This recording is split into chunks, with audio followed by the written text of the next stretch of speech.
My niece in law is having She has a farmer's farm and all she's awesome. So windy on the way home, and we took freeway, it's like, we're just gonna, you know, so my phone rings. Right, I just don't like that. Yes, we can have the vests and the bags What's past me? that Larry had. What have you guys been up to? Excellent. And it's okay if I leave my phone on. Did you ask them? Oh, no, I didn't do that. Did you call? I'm really nervous. I think 4 hours something long. No, 4 hours isn't long. No, it's like, apparently. I know what it is. Okay. So,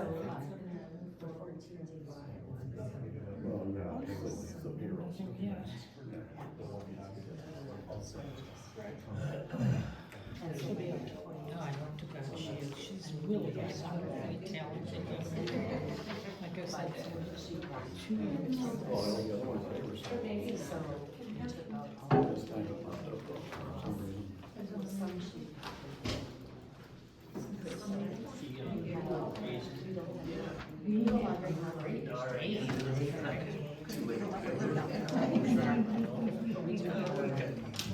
Our only complaint is the guy.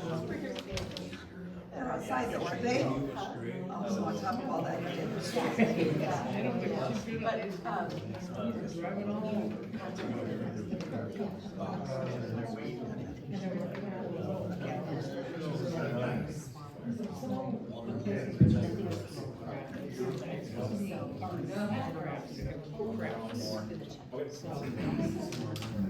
Good evening, everybody. It is May 8th, it's 7:03 p.m. Will everybody please rise for the pledge of allegiance? pledge allegiance to the flag of the United States of America and to the republic for which it stands, one nation, under God, indivisible, with liberty and justice for all.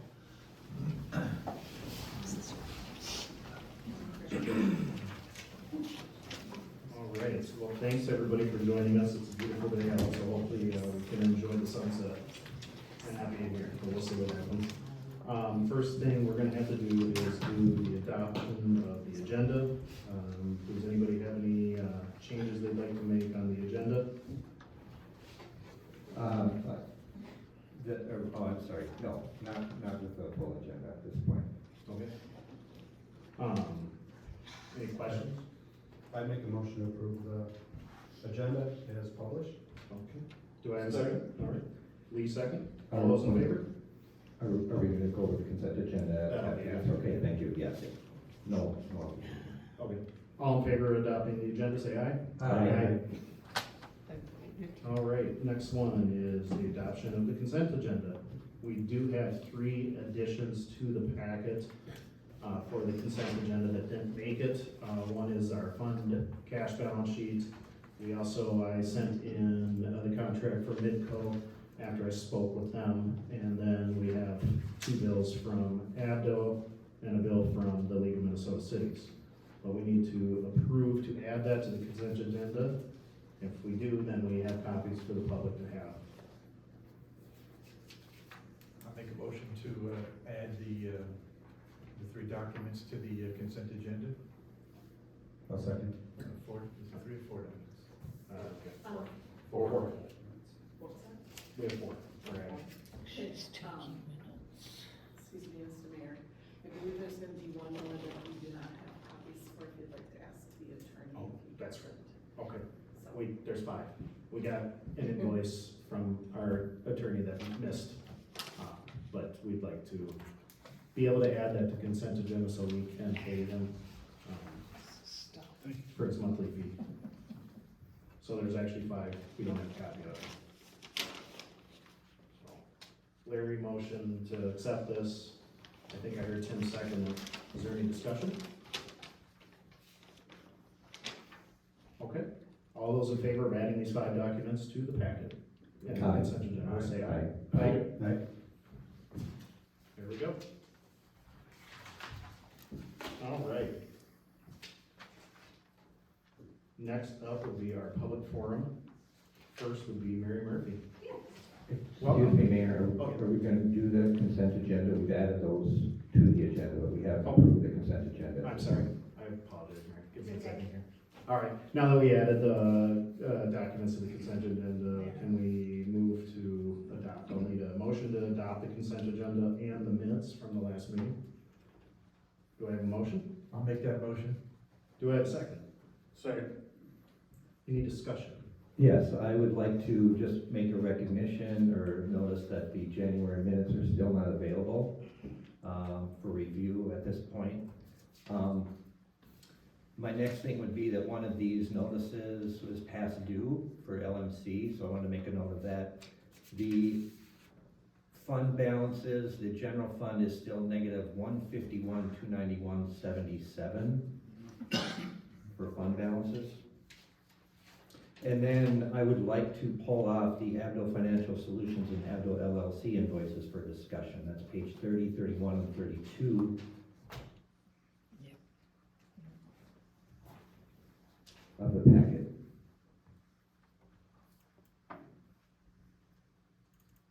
Okay.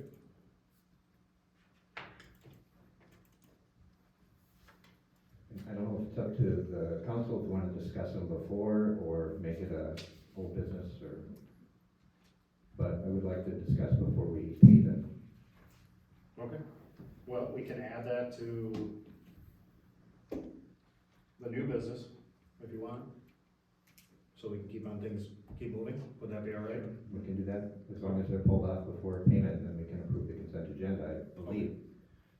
Okay, so we're gonna put a hold on paying Abdo until we discuss it later this evening, so right now we're just approving everything except for that on the consent agenda. We need to pull out pages 30, 31, and 32. As far as the negative fund balance goes, I know Mary and I spoke to, we're having some issues in the computer, and so she could speak to that more than me, obviously, on that.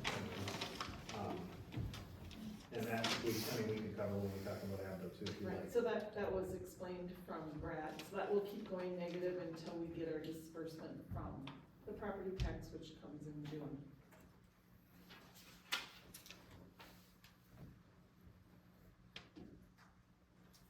And then LMC, it is for our work comp insurance, correct?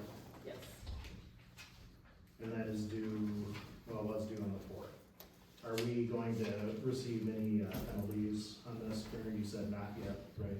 Not until May 20th, Okay. and I just received it in an email that I saw, so as a reminder. Okay, any other questions? If we pull those three documents, we can move forward? Okay, all right, all those in favor of moving or approving these, say aye. Aye. All right, Mary, please join us. Thank you. I'm on pager duty, so I might get a page and I'll try to be as 3-minute as I can.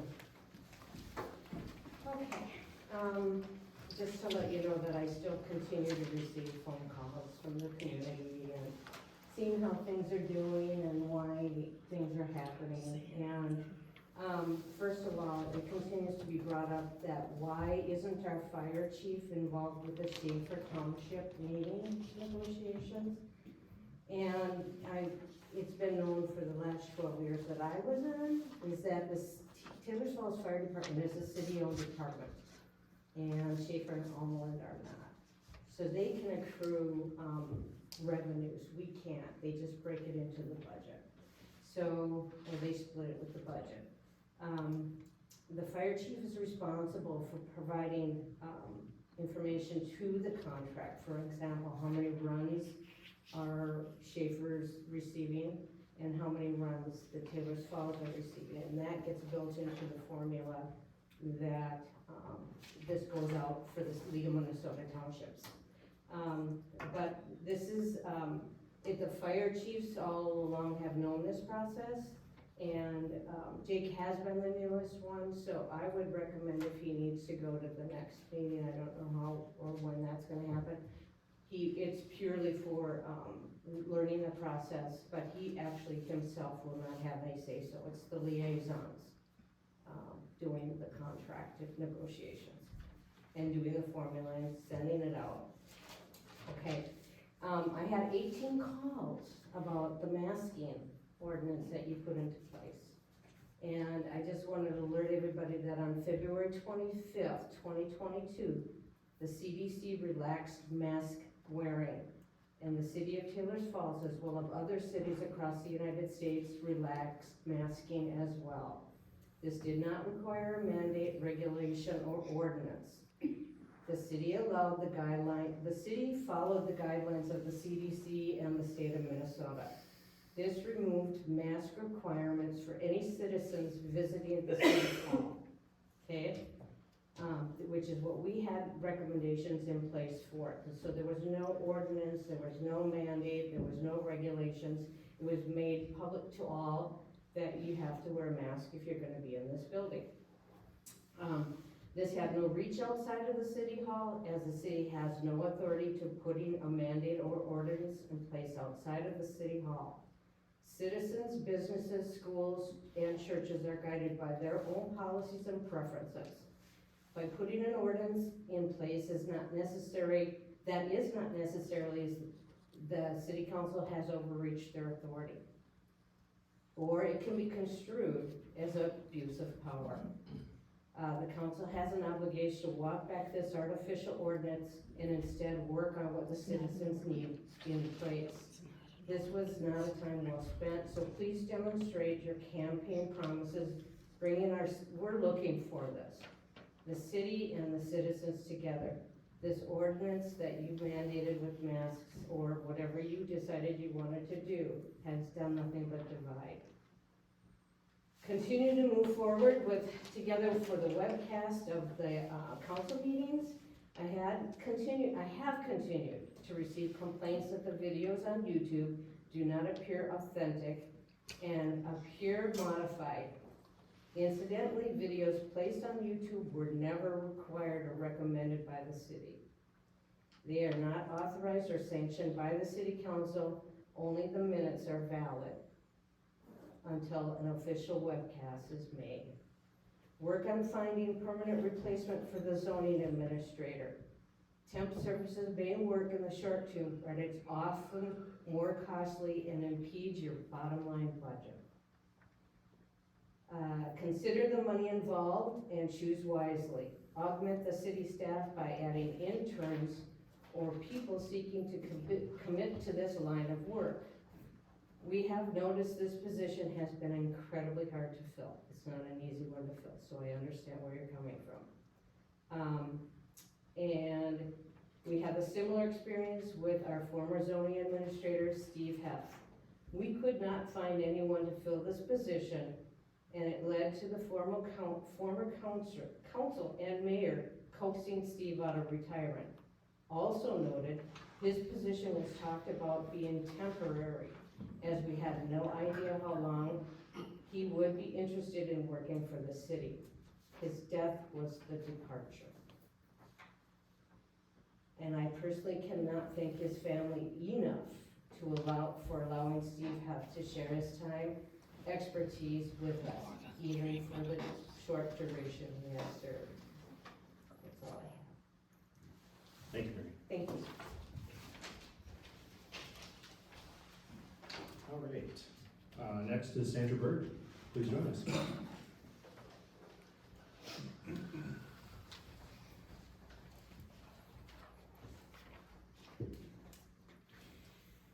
I'm just here to tell you that on April 13th, TFCC held a community gathering. We had about 30 people there, which isn't huge, but it was very well received. Each of them was asked to put down their thoughts about some of these concerns, and they were very eager to do that. You'll notice you can't read these today, and I understand that. You can read them afterwards, or you can go on our Facebook page or our website and read them. but the people had very diverse ideas, and some of them I think are well worth looking at. I can tell you that the Springs Inn was probably number one. People are very concerned about that. I think that's all I need to say about that, because you can read that after the meeting. And then I want to say, May 20th, 2 Saturdays from now, I think, is Downtown Cleanup Day. As we always do, we'll try to have a good time doing it, but there's lots to be done. And I have to get Lee with the Lions Club, because they would like to help with that brush and everything. They even have Jim Shooney's permission to clean up his portion of that area that we've talked about so often. And, but they need to know just what their situation is. The other thing is I have a card here. This is from all of us to Paul, because we would like him to know that we certainly appreciated his yeoman task duty. He did it during surgery. He had surgery during that time. And I've had my gallbladder out, and I don't think I would have been driving a snowplow. So he just really deserves this. And I had asked that maybe he could be here, but you know what, that's overtime, so. Don't wanna cost the city any more money. So I will give this to you to give to Paul. Thanks, thank you. Hey, could you give some more details on your cleanup day? Like, is that 9 to noon kind of thing? Is that what you- It's, 9 to noon, no, Yeah. let's start about Oh boy, what are they? We're gonna start about 6. Okay. And, the reason I'm hoping that I can get the fire department to help us just hose down the, sidewalks. Yeah, the And tourist then if the, street sweeper is working, we'll get the streets cleaned up. We'll pick up trash, we'll do some weeding. We'll probably be done by 10 or 11. And as always, we'll have treats. Saturday the 20th. Yep, Awesome. it happens to be the day that my daughter, our daughter, will be interred. She died in February. So I won't be there, sorry about that, but there'll be plenty of people in charge. Thank you, Sandra.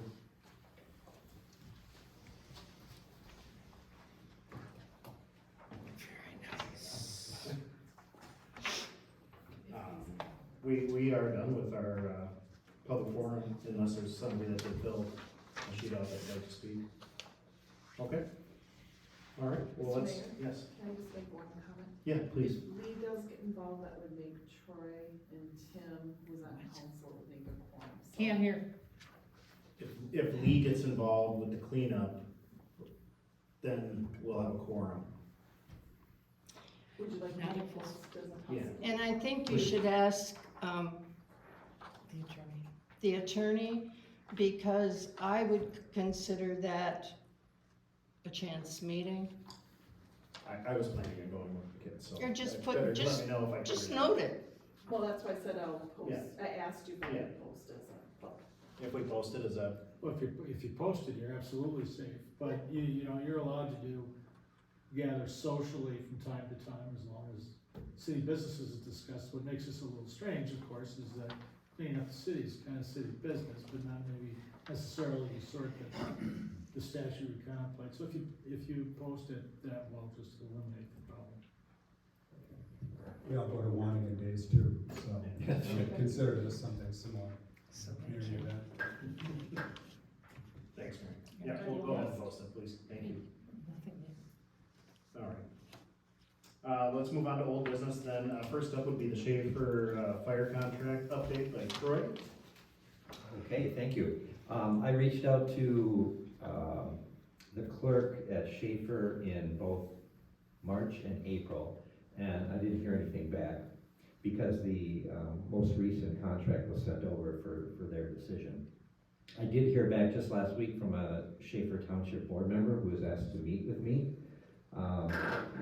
The mayor will be joining us for that meeting if he's still available. That will be at 10 a.m. tomorrow. There are some other issues he wants to discuss with the contract.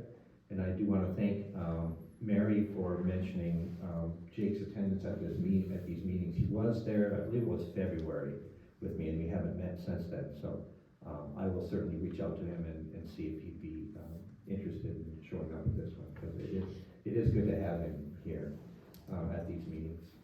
So anyway, that's the update. So hopefully we'll know some more tomorrow afternoon. Okay. Any questions? Jen, Larry? Lee? No? Okay. All right. Next up on old business, the city coordinator, the zoning position. We've had a busy last, I don't know, month and a half trying to fill this. We got really excited because at the cutoff date, we got 2 applicants, which was not expected. So we're very happy and we're very excited about that. We had a wonderful time. Larry and I got to interview both of them, and then we separated each other so that we could all interview and not call a special session due to business conflicts on my part. I wasn't in town. And then Larry was on vacation, so we just wanted to try to keep the ball moving. So we weren't hiding anything. One thing we wanted to be very cautious of is both of these individuals are working full-time right now. And so we didn't want to broadcast it online, just in case their current employer is looking. Because right now they have a family and, you know, they're just trying to play safe. So we didn't hide their names or anything. You can see their names are in the packet. They're both, they live local, which is wonderful. And, yeah, so we can do a motion and a second to open up discussion on the candidates. We can do it separately if we want to separate Jared and Elizabeth to discuss, or we can do it together. I'll make a motion to open it up anyway. Make a motion to extend an offer of employment to Elizabeth Rose Ulrich Haas as a full-time, 40-hour per week employee for the city's coordinator and zoning administrator position at a rate to be negotiated by Mayor Weiberg as administration liaison and councilmember Julie Hine as personnel liaison, so long as it falls within the salary range included in the posting. Also, any other employment conditions that are normal and customary, so long as they are in keeping with the city's personnel policies. And any offer is to be conditional on satisfactorily completing the background check and attestation to having reviewed our personnel policy manual. Okay. I will second that motion. All right, we have a second by Troy. We can now discuss further the offer to Elizabeth. Right? Well, all of that, like Tim said, she does have, both candidates were terrific, and they happen to know each other quite well. But Elizabeth had a little bit more zoning experience, having worked the 4 years at Barron County, and I felt like she was a better fit for the position based on that, and she seemed to be eager to also play a supportive role as part of the staff at TF City Hall. I would agree with everything Larry said there.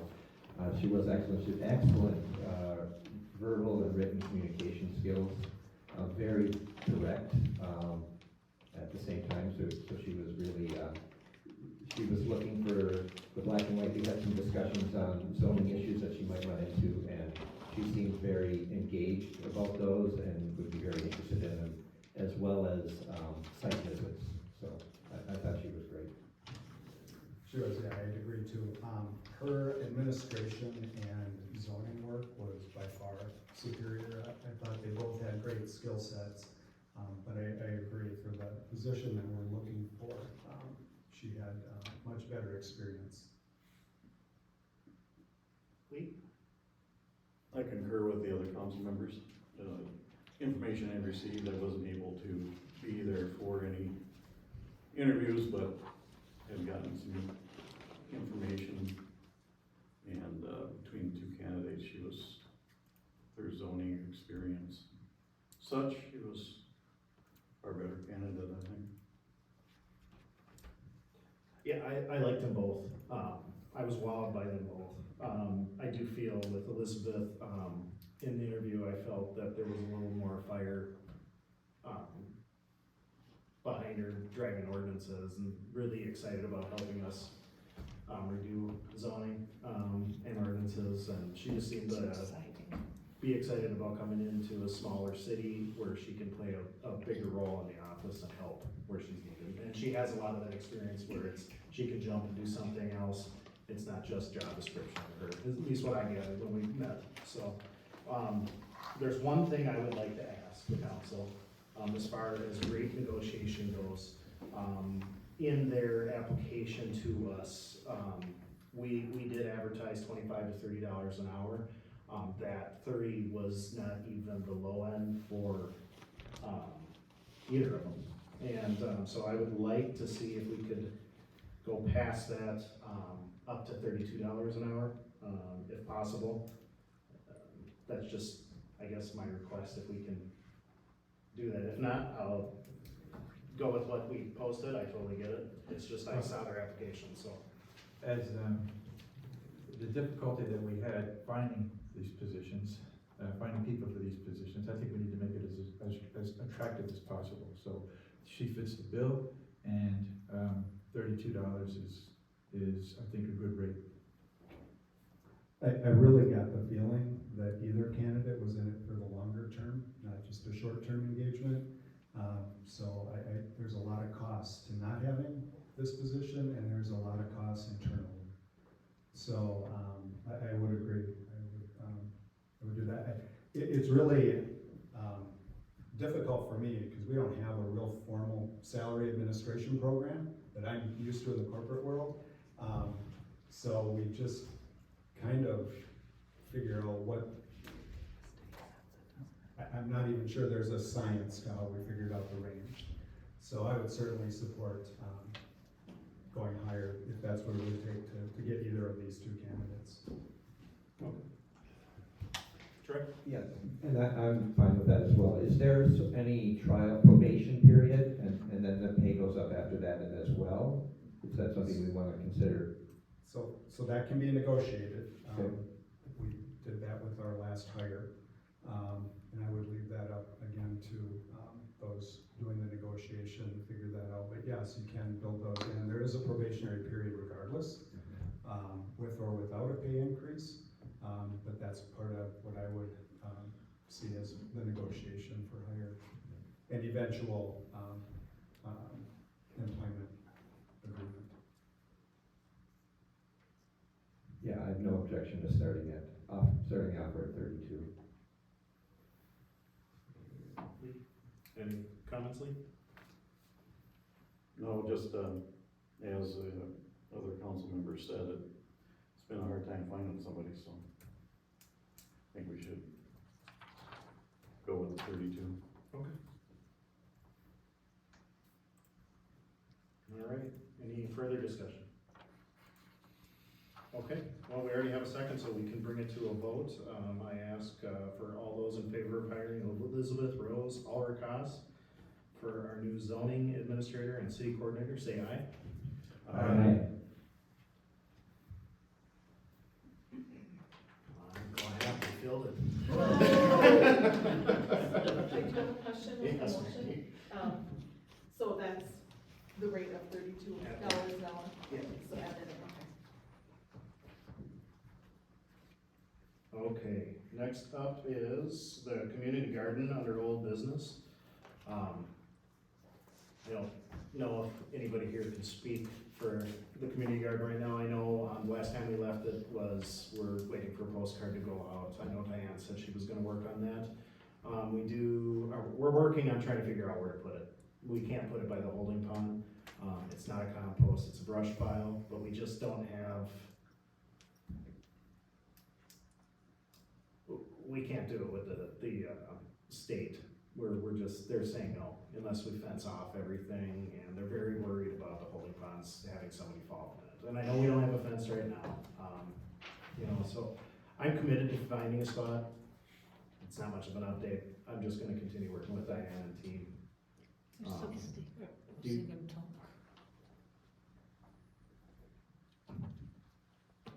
That was one of the questions we asked, Yeah, so you might take a look. no, we're on it. We're definitely, I think all of us wanna see it. We just need to find the right spot. We like the idea, you just gotta find the right spot. So there was, just for your discussion purposes when you do talk, there's a strip of land to the east of our business park, that Excel owns. It's Yeah, like a I'd look- buffer zone. I had looked at that, yeah. It's a nice wide swath. Mhm. They don't have any security fencing there. Right. I'm just curious if they'd be willing from a community engagement perspective to lease, if you will, for $1 or whatever their going rate would be, for a community garden. I don't know who you'd contact at Excel, but.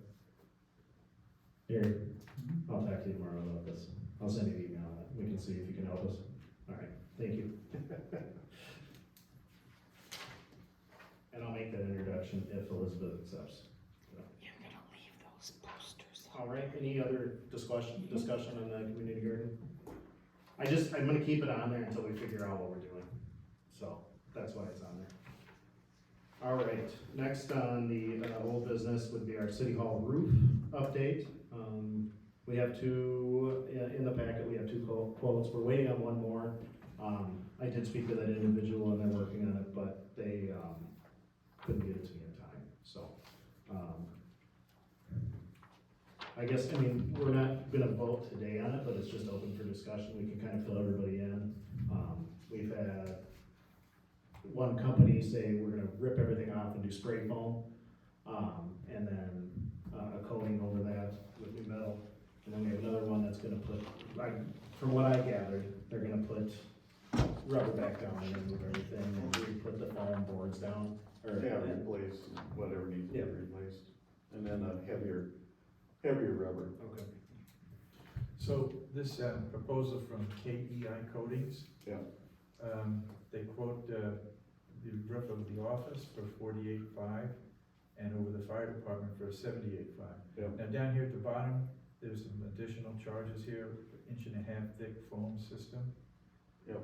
For $109,000. Is that in addition to the roof quotes?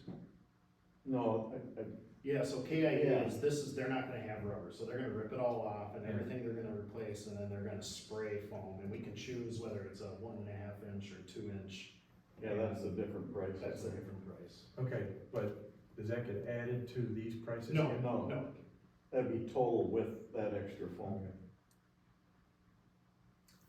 So I would like to actually, make a motion, and I can tell you what I'm gonna do first before I actually make the motion, but, I bring this, as having a lot of experience in roof maintenance and replacement projects with, my previous employer. I actually, was accountable for the, roof management program at Atlanta Health, and we're talking millions of square feet of roof. And there are so many different types of roofing and so many different roofing companies. The proposals we got aren't even in the same fruit family. They're not apples to apples, they're not even, it's fruit and vegetables, actually. And spray foam is really not advisable. I've torn off hundreds of thousands of square feet of foam off. Not personally, but been accountable for it. So what I would like to make a motion for is to solicit at least 2 proposals for fixed fee from roofing consultants. The scope of work would include recommendations of products to be used. They would develop specification and bid packets, and they would assist with the award and contract. They would also monitor the work and complete any closeout documentation. I've noticed one of the issues we have right now is we can't even find any documentation on the roof. We don't even know what's down there. We don't know if there's And insulation, 3 inches or 0. And it's a long-term investment. We're talking, I would guess, over $100,000 by the time all is said and done. And it's at least a 20-year life expectancy on the new types of roofing products. So I think a little money spent up front is gonna ensure that the city gets what it needs. And it's being coordinated by an expert in the field, which I am not. I don't think any of us are, or wanna take on that accountability. I did reach out to Bolton Inc. as well. They gave me some recommendations. I have a couple others that I'm used to working with. So I think if we could go out, you know, we're not committing to either of them, but I would like to go out and get some proposals on the consultative services for roofing.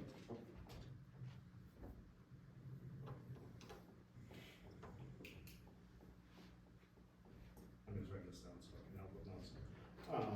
Okay, so, you can make the motion and then we need a second to, get 2 proposals from a consultant service, and then we can discuss and vote on that.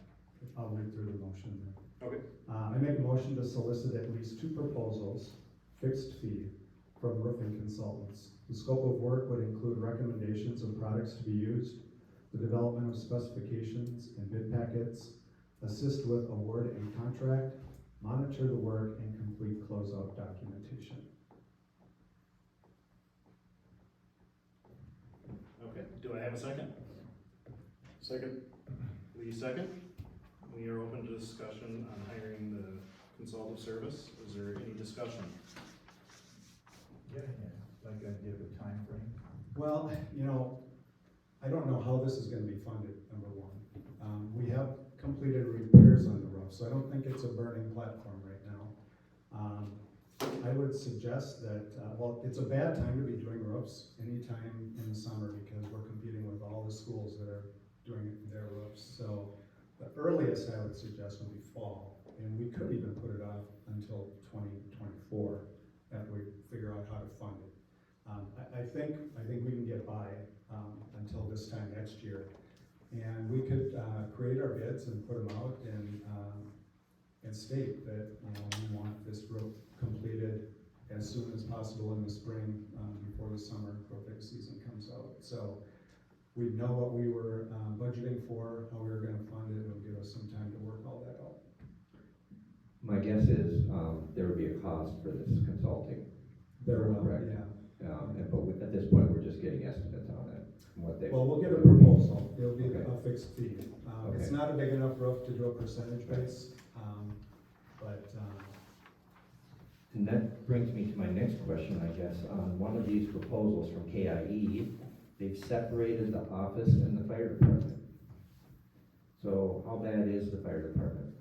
yeah, I talked with Jake Saturday at the smelt fry, and I also talked to Al Rivard, and it is leaking. That roof is older than City Hall. That building was put up first. I don't know by years what it was, but so that roof is actually older. And this is at end of life, so I would expect that one to be. Yeah, is it leaking as bad as the office? Or You can see staining on the south at least. I'm not sure where else it was leaking. That was one of the areas they pointed out to me.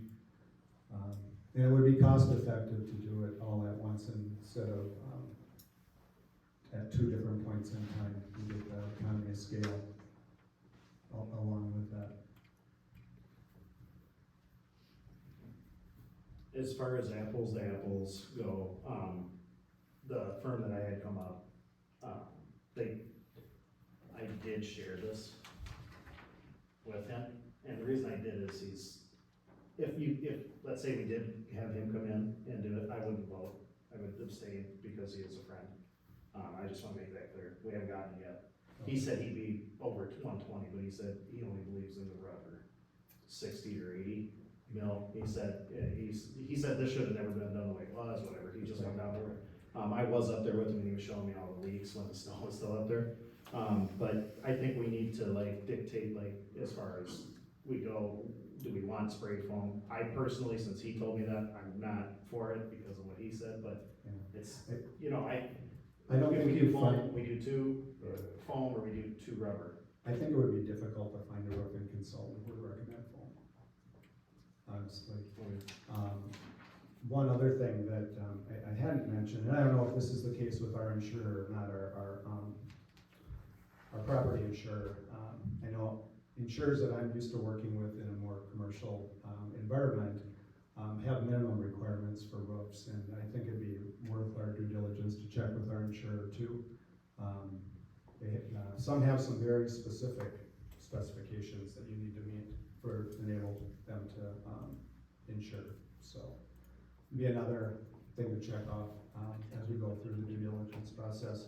The other thing is this roof doesn't have any roof drains, it has, perimeter scuppers, which is a little unusual. I imagine it was probably due to cost considerations at the time. So we would wanna ask the consultant their opinion on that as well.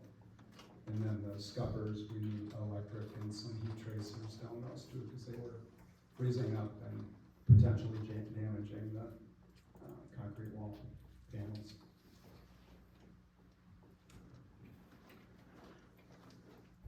Yeah, I think it would be, being that we have the gentleman from Schaefer that patched the roof for now, and he sounded pretty willing to keep it under control for us. They'd probably pretty easily make it till, next summer or whatever, so. And I would imagine we would put it out for public bid there. Right. With qualifications. Right. I did talk to Jim Stein today, actually. I left him a message and he called me back regarding the roof. I was trying to figure out how we could get him to pay for it. That's not gonna happen. He said unless we could prove that hail damaged it. I started laughing. I'm like, no, it wasn't hail. I'm not gonna play the game, but I can check with him too on that. Okay, appreciate that. Yeah, no problem. So.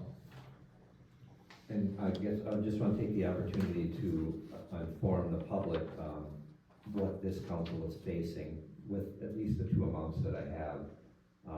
And I think why Councilmember Grote is suggesting what he's suggesting. One of the lowest estimate on one of the estimates is $109,500.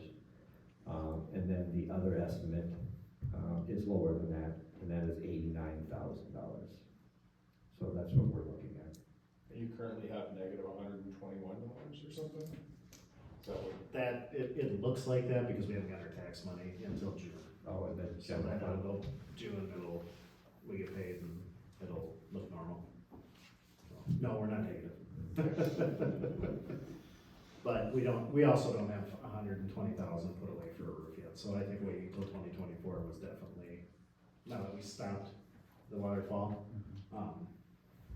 we can prolong that. So, I mean, start now, because we're gonna start budgeting in June and July and August, we're gonna get into it, so, definitely doing this now will give us a view, so. Jim did share with me, he said that if the water came into the building and damaged stuff inside the building, which you can see some of our walls, like in my office and some of the office itself, there's water damage, we could turn that into him if we feel like we should. I don't know if we need to. He said just make sure it's a big enough claim, and because they don't like small, little piddly stuff, just, so. Good to know. Any other discussion on the motion? Okay, well, we already have a second, so we can go ahead and vote on hiring getting two proposals from consultant service. And should we put in there for it to be rubber? I would leave Or it up just to leave them. it and see what they come back with? Yep, Okay. leave it up to them. Very And again, it would be, not a commitment. Yeah. To hire either firm at this point in time, just soliciting the proposals. Okay. All right, all those in favor, say aye. Aye. Aye. All right, on to the next is, public email policy, more discussion on that. We started kind of playing around with ideas on how to handle the multiple emails we all get. So I don't know if we're gonna vote on anything, so we can just start discussion. If we feel like we need to, we can move into the proper way, so. Who would like to start? Okay, I can, no, that's fine, I can, yep. So my whole thought process is I wanna make sure that everybody is heard, correctly, but I don't wanna leave anybody out of it. And so when I reached out to the league, they told me that, their first recommendation was to put all the emails in a packet, anything we get. And then their second recommendation right underneath that was to just not take them at all, and if they can't come to public forum, oh well, they're not read. So those are the two that they, sent me, both opposite of what I thought they were gonna come back with, but, I guess I look at it as I don't mind having them in the packet, because it is, technically anybody could request it from our computer. And so it is public data. I guess I would have to ask Fritz, like, as far as who it's coming from, there are people that would ask us not to have their names in it when they send it. How does that work if we put it in the packet? If you put the email in the packet, Do we retract that, just black it you out? could retract names Okay, and sources of information that are private. Yeah, I wouldn't be so hesitant to do that, as so long as we could redact any personal information. Cause I think it might have the, unintended consequence of minimizing, public input to their council member. If they knew their name especially was gonna get published, or, and I don't think in any case we're required to. You can certainly do a data request, I would think, and it's, public information, but, I don't know what kind of grounds there need to do that. I've not received anything I'd be afraid that, put in a packet. I have received things that I think that people would be conscious of not wanting their name out there though. so I guess my thought process is if we do that, we gotta figure out if we're gonna cross everybody out then. I would say we do cross all names out if we're not gonna, regardless if they ask or not. Because if they're very strong, in my eyes, if they're very strong about something, they can come here and speak. Right. So if it's an email, we just cross everybody, then we're covering our basis, we're doing it the right way, at least in our eyes. Well, and if I just a comparison though, these are emails. I know they're different, but in my mind, it's really no different than me walking down the street and have a community member stopping me and talking to me. It's just through a different avenue. And that happens all the time, and there's no way to report that. So I'm not sure I'm for this or against it, but just putting those two things out there, it seems like we're treating, in one case, it very differently, just because it's an electronic format, instead of the normal communication that we all expect to have with our citizenry.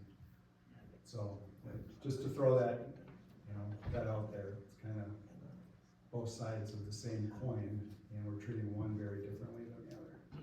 Yeah, I think it's important to let the citizenry know that they're welcome to public forum if they have a major issue or just to express an opinion. But if we as individual council members do receive an email, we can respond to the sender and ask if it's okay to speak to it at a council meeting, or even to put it up on the website when that's all built, or to put it in the packet. I would, offer that option to the sender of the email. Shouldn't the general public know that when they send an email to a council member that it's public information, or it could be? Could it be beneficial for the city on their website to notify people that you're contacting the Taylors Falls City Council and your comments are public information or are eligible to be public information? You could certainly request that your name be redacted if you want, or we can make that a policy. But, it shouldn't necessarily be, you know, they should feel that they can come here and speak, or they could send us an email, and we should all hear what they're saying. It should go to all of us. It's just a matter of whether or not we disclose their name. You know, I guess if a member of the public is willing to express their concerns, I think they, you know, we should probably, they're not concerned of saying who they are. If they ask for their name to be removed, that's a different story. But they wanted to step forward. They wanted to be heard. We should acknowledge who wants to be heard. Yeah, it's a good point, Troy, because I think there's a difference in an email that we all get, all 5 members get, as compared to one I get all by myself. I think it's very obvious that that person who sent it to all 5 council members isn't afraid of it being known that they are the sender. And I think whatever rules we put around this, maybe we need to treat those sorts of things differently. Yeah, but if. Because that's almost a public forum item in and of itself, as compared to an email I get about just an individual item that anyone may or may not be interested in. And I'm not saying all emails we get, I'm just saying the ones that want to be heard. How, Okay. I mean, do we wanna put it, I think they should be put in the packet, my personal opinion. But do we wanna just blanket everybody's name off for Yeah, but safety's sakes, or you do we don't- wanna leave them unless they ask? I don't know, that's why. When you got people sending stuff in anonymous, that don't get posted. I never get anything anonymously. I don't even know how you do that. I'm sorry, but somebody here had anonymous, and they were nasty letters, and they read them. So, but we don't need any of that. If you can't come here and actually say what's going on, you gotta hide behind anonymous, that's, no. So the other thing that I'm wondering is, if you do put it in the packet, is it in the packet for discussion? I wouldn't put it in the packet for discussion, I'd put it under, public forum, and it's in the packet, and you get the packet, you read it, and you move on. Because we can't comment on public forum until the next meeting anyway. So if there's something in there that we can put it back in the next meeting. That would be my recommendation.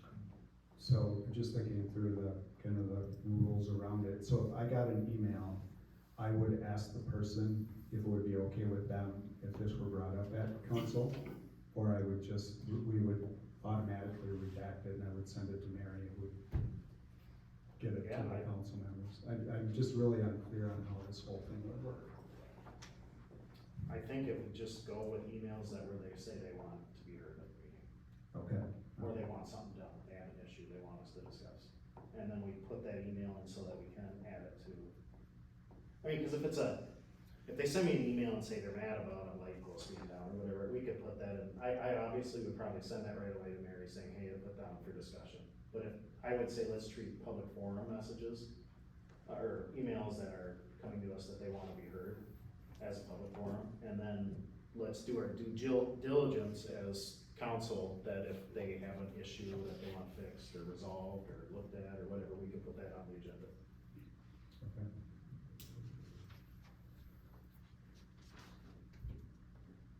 Fritz, do you have anything that you'd like to add legality-wise when we're talking about including emails in the packet?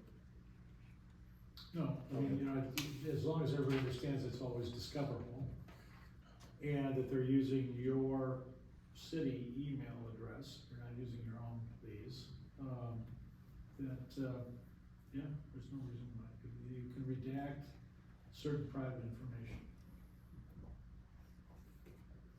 As long as you actually know the identity of the person sending it.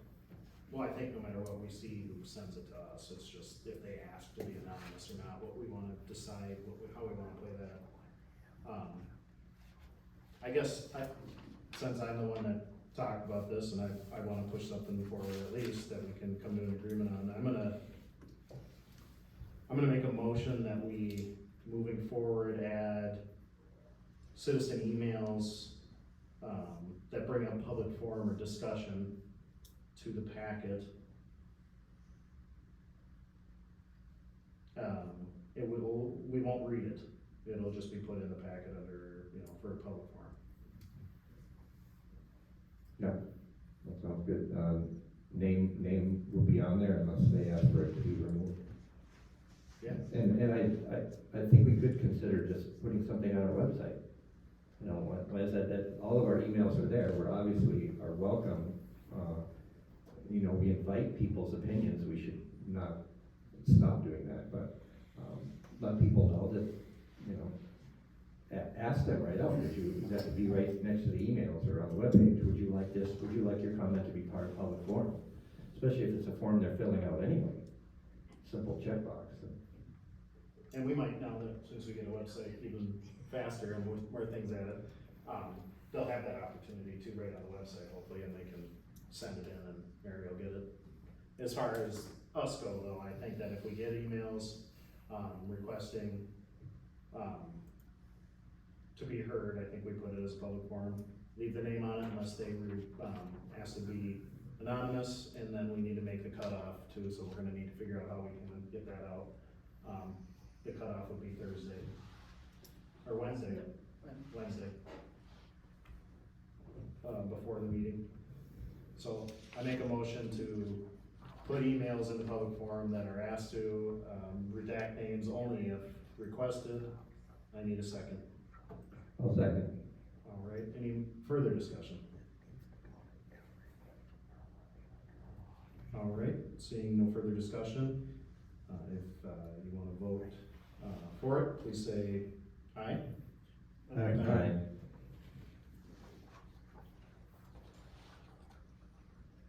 Okay, That was unanimous? unanimous, you got it. Old business, next item would be the Midco televised meetings. I put this in here just cause I know Sandra's like tired of coming with new cell phones every couple months because we're filling them up.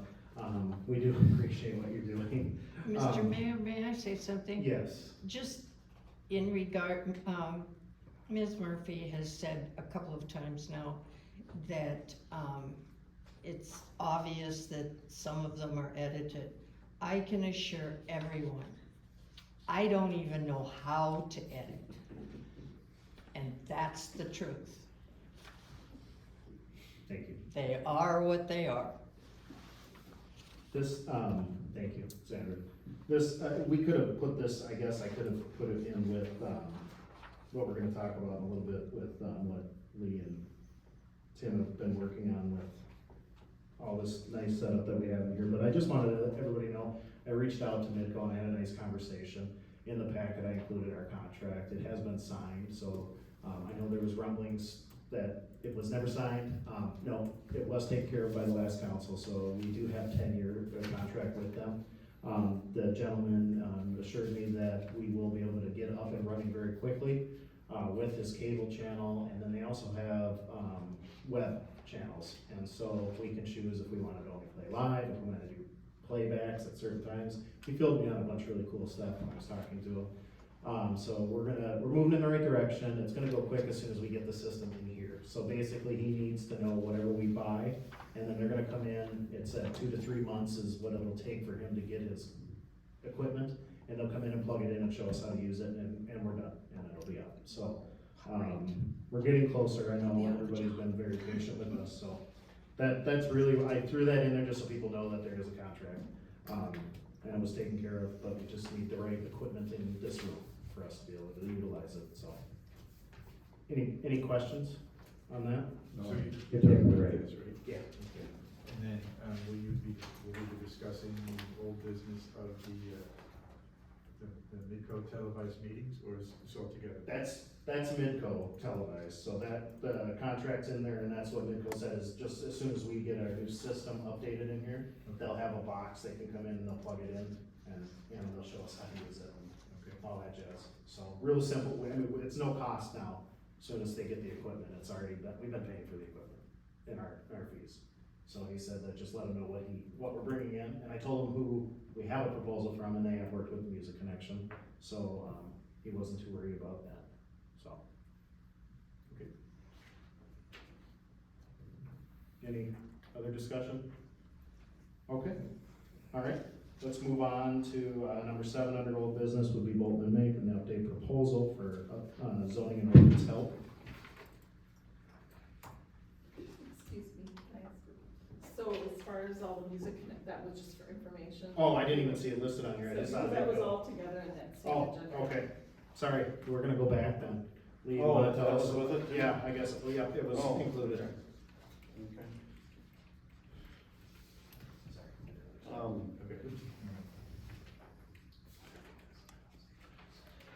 Why should you say We've gotten a couple proposals. Of course. One was from,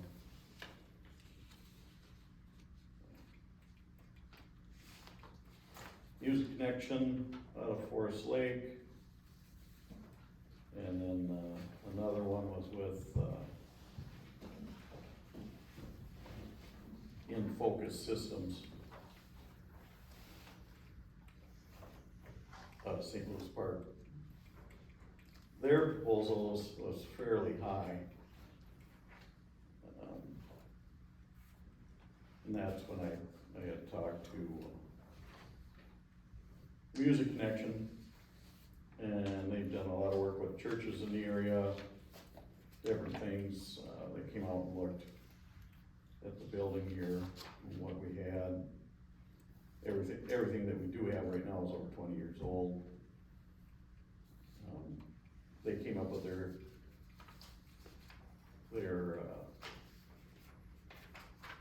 list of things needed to make the audio work.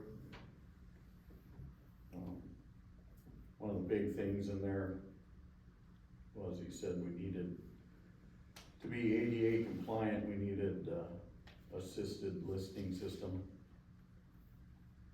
So it ended up bringing up the cost a little bit more there. And then,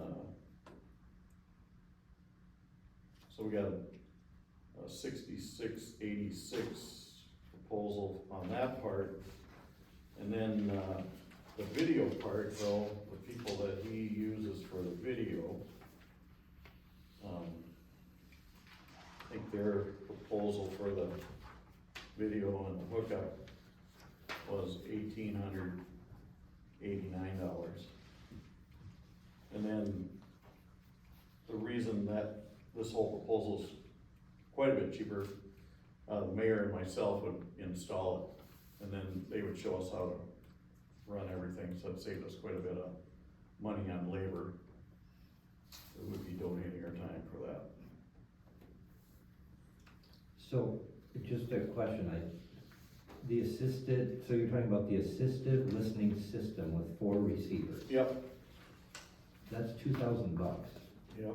So, without that, we'd be looking at $46.86. Right. I see there are 4 receivers, do we have to have 4 receivers? If we get the assisted listening system, is that mandatory, is that part of? That, I'm not sure of. It's, I'm guessing if it's, to be compliant with ADA, Yeah. it's required. it probably is for 4, yeah. I can ask them. It looks like if you look at quantity on the left-hand side, it's quantity of 1, so it comes in a kit, is my guess, and you get 4 in a kit. Oh, yeah. And I'm sure those are the minority of the cost of the whole ADA system. Oh, the receivers? Yeah. Yeah, and then the new, speaker, or the microphone bases, he put that in there, he said you might want to change those out. And then they'd have a switch on it, so you can turn it off and on. It's like Congress. Right, that's what they do when you see them, they sit there. Hit the little button, that way you don't catch anybody over here that's might overtalk you when you're talking, but that, I mean, if we don't want that, we don't have to take that. Otherwise, everything else is pretty much needed. Would it help if we all just paid attention to speaking closer to the microphones?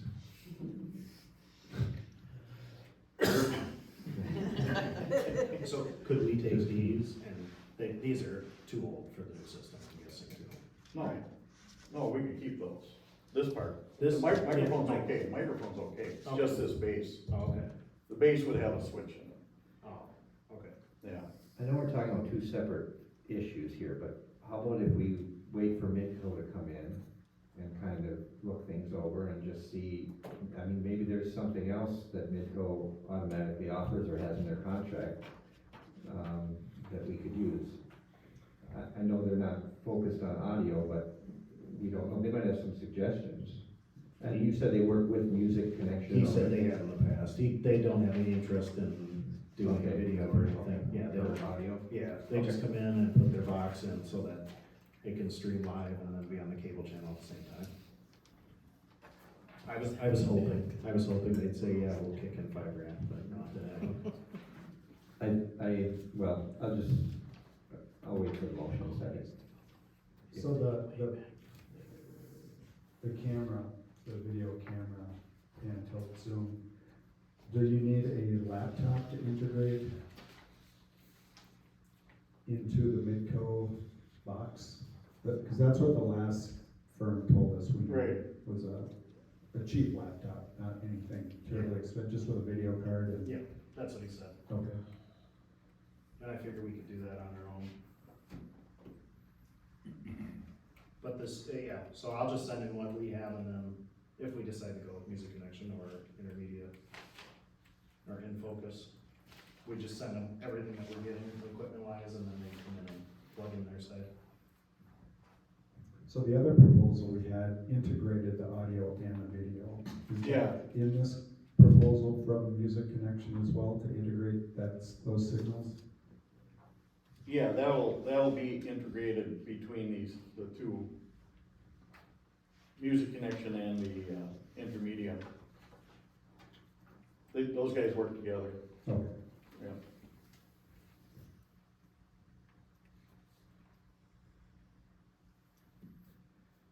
Okay, well, I need, I guess, if we would like to move forward on this, I need a motion and a second on either InFocus or Music Connection and Intermedia Systems Group.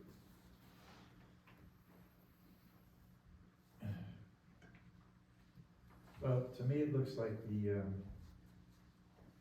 Music Connection, with the, proposal for camera from Intermedia, looks like, the best way to go on this. I mean, they really laid out the program. Lee's did a good amount of, homework on this, and I guess it would be Lee's recommendation to go with those two. Yeah, that'd be my recommendation. So the motion to move forward with updating the Taylor's Falls City Hall sound system with the assistance of Music Connection and the proposal for the video of our meetings with Intermedia. Do I have a second? Second. All right, we have a second. Any further discussion on moving forward with the Music Connection and Intermedia Systems Group? Yeah, funding mechanism for it, is there a thought on where that would come out of? I've been looking through all our buckets, or lack thereof. There was a fund that looked like it was just it was like there was $10,000 in there, Mary. And it was, Special project. yeah, fund. special project fund. This shows 20. Okay, so there's 20 in there. I mean, this sounds like a special project to me.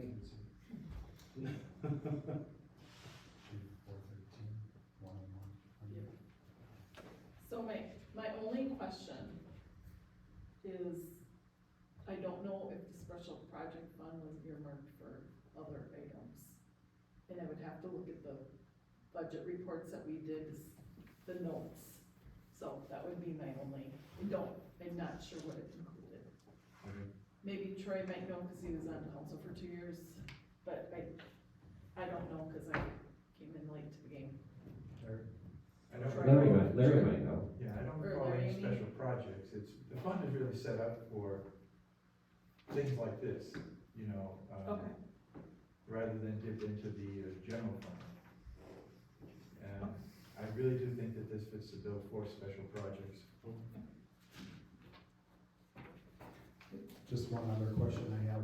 Will one of the two firms, I assume some, Music Connection, will they be the point person coordinating the work, along with our expert installers? Yeah, And they'll be able to he'll show, train and, I know the gentleman, Rob, and, he'll show us what we need to do. Show you where to plug it in. Right. because we'll have to have a good set of training manuals and FAQs on what to do if the system goes down, et cetera, et cetera. Right. It will, right, Aaron? And Sandra, you can go on vacation whenever you want to then? Pardon me? You can go on vacation whenever you want to. I would love that, tell him. Those were my only questions. Any other discussion?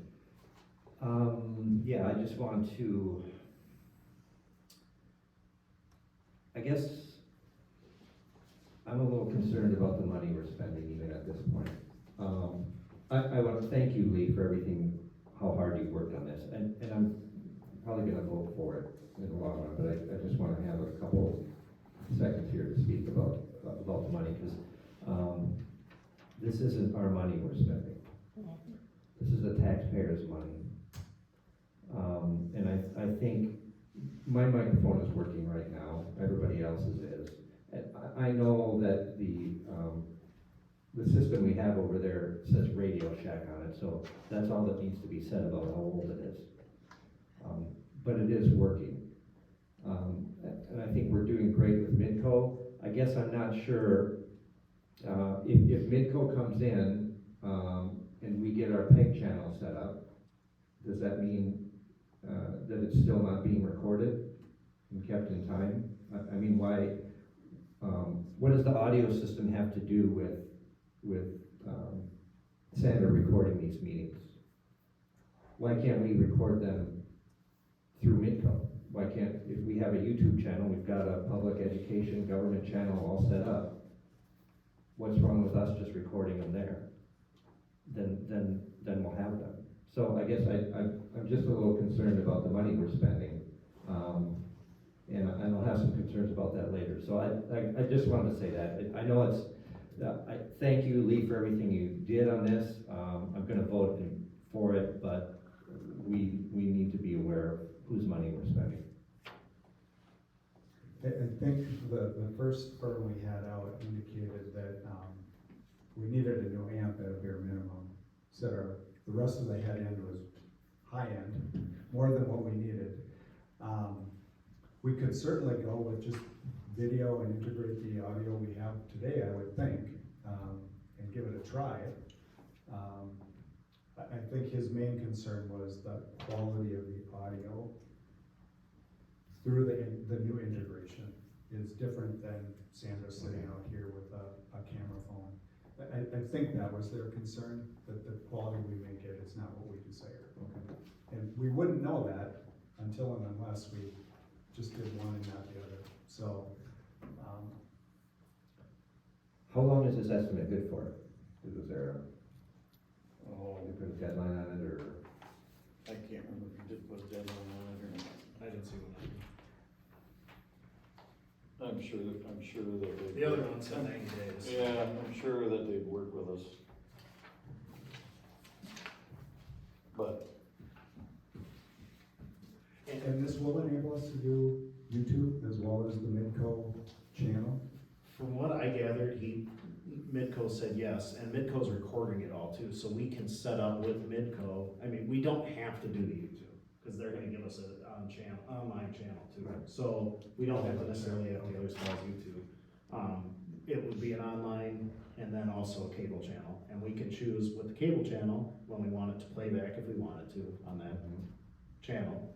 And then we can also put that, you know, it's streamed from them. So it's both.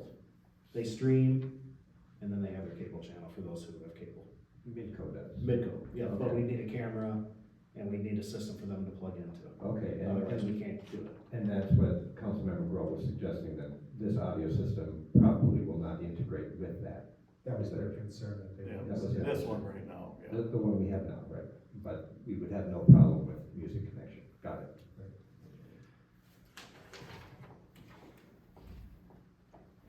And I think I reported at a previous council meeting that Chisago City spent $40,000 on their system, so this is a bargain.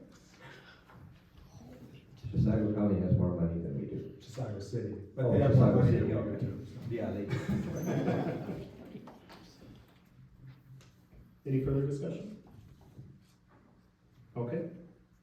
Well, let's vote on moving forward with music connection and intermedia systems for our new audio and video system. I will also, if passed, contact Midco so they know to order their equipment too, because he said 2 to 3 months for them to get their equipment. So, all those in favor of moving forward with music connection and intermedia systems, say aye. Aye. Alright.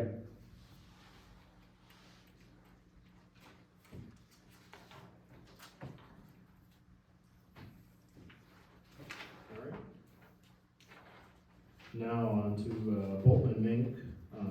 We got a new update on our proposal for updating our zoning and ordinances from Harry. That's in the packet. Harry, would you like to join us? Would, thank you, Mr. Mayor. Council members, so the last time that I was in front of you, we did review the zoning ordinance update, proposal from us, and so we were looking at, kind of more of a comprehensive effort, trying to get some of the priority issues that you guys have with the code sort of fixed at the same time as really just understanding what the code says. So that was the initial idea, and that was our initial proposal.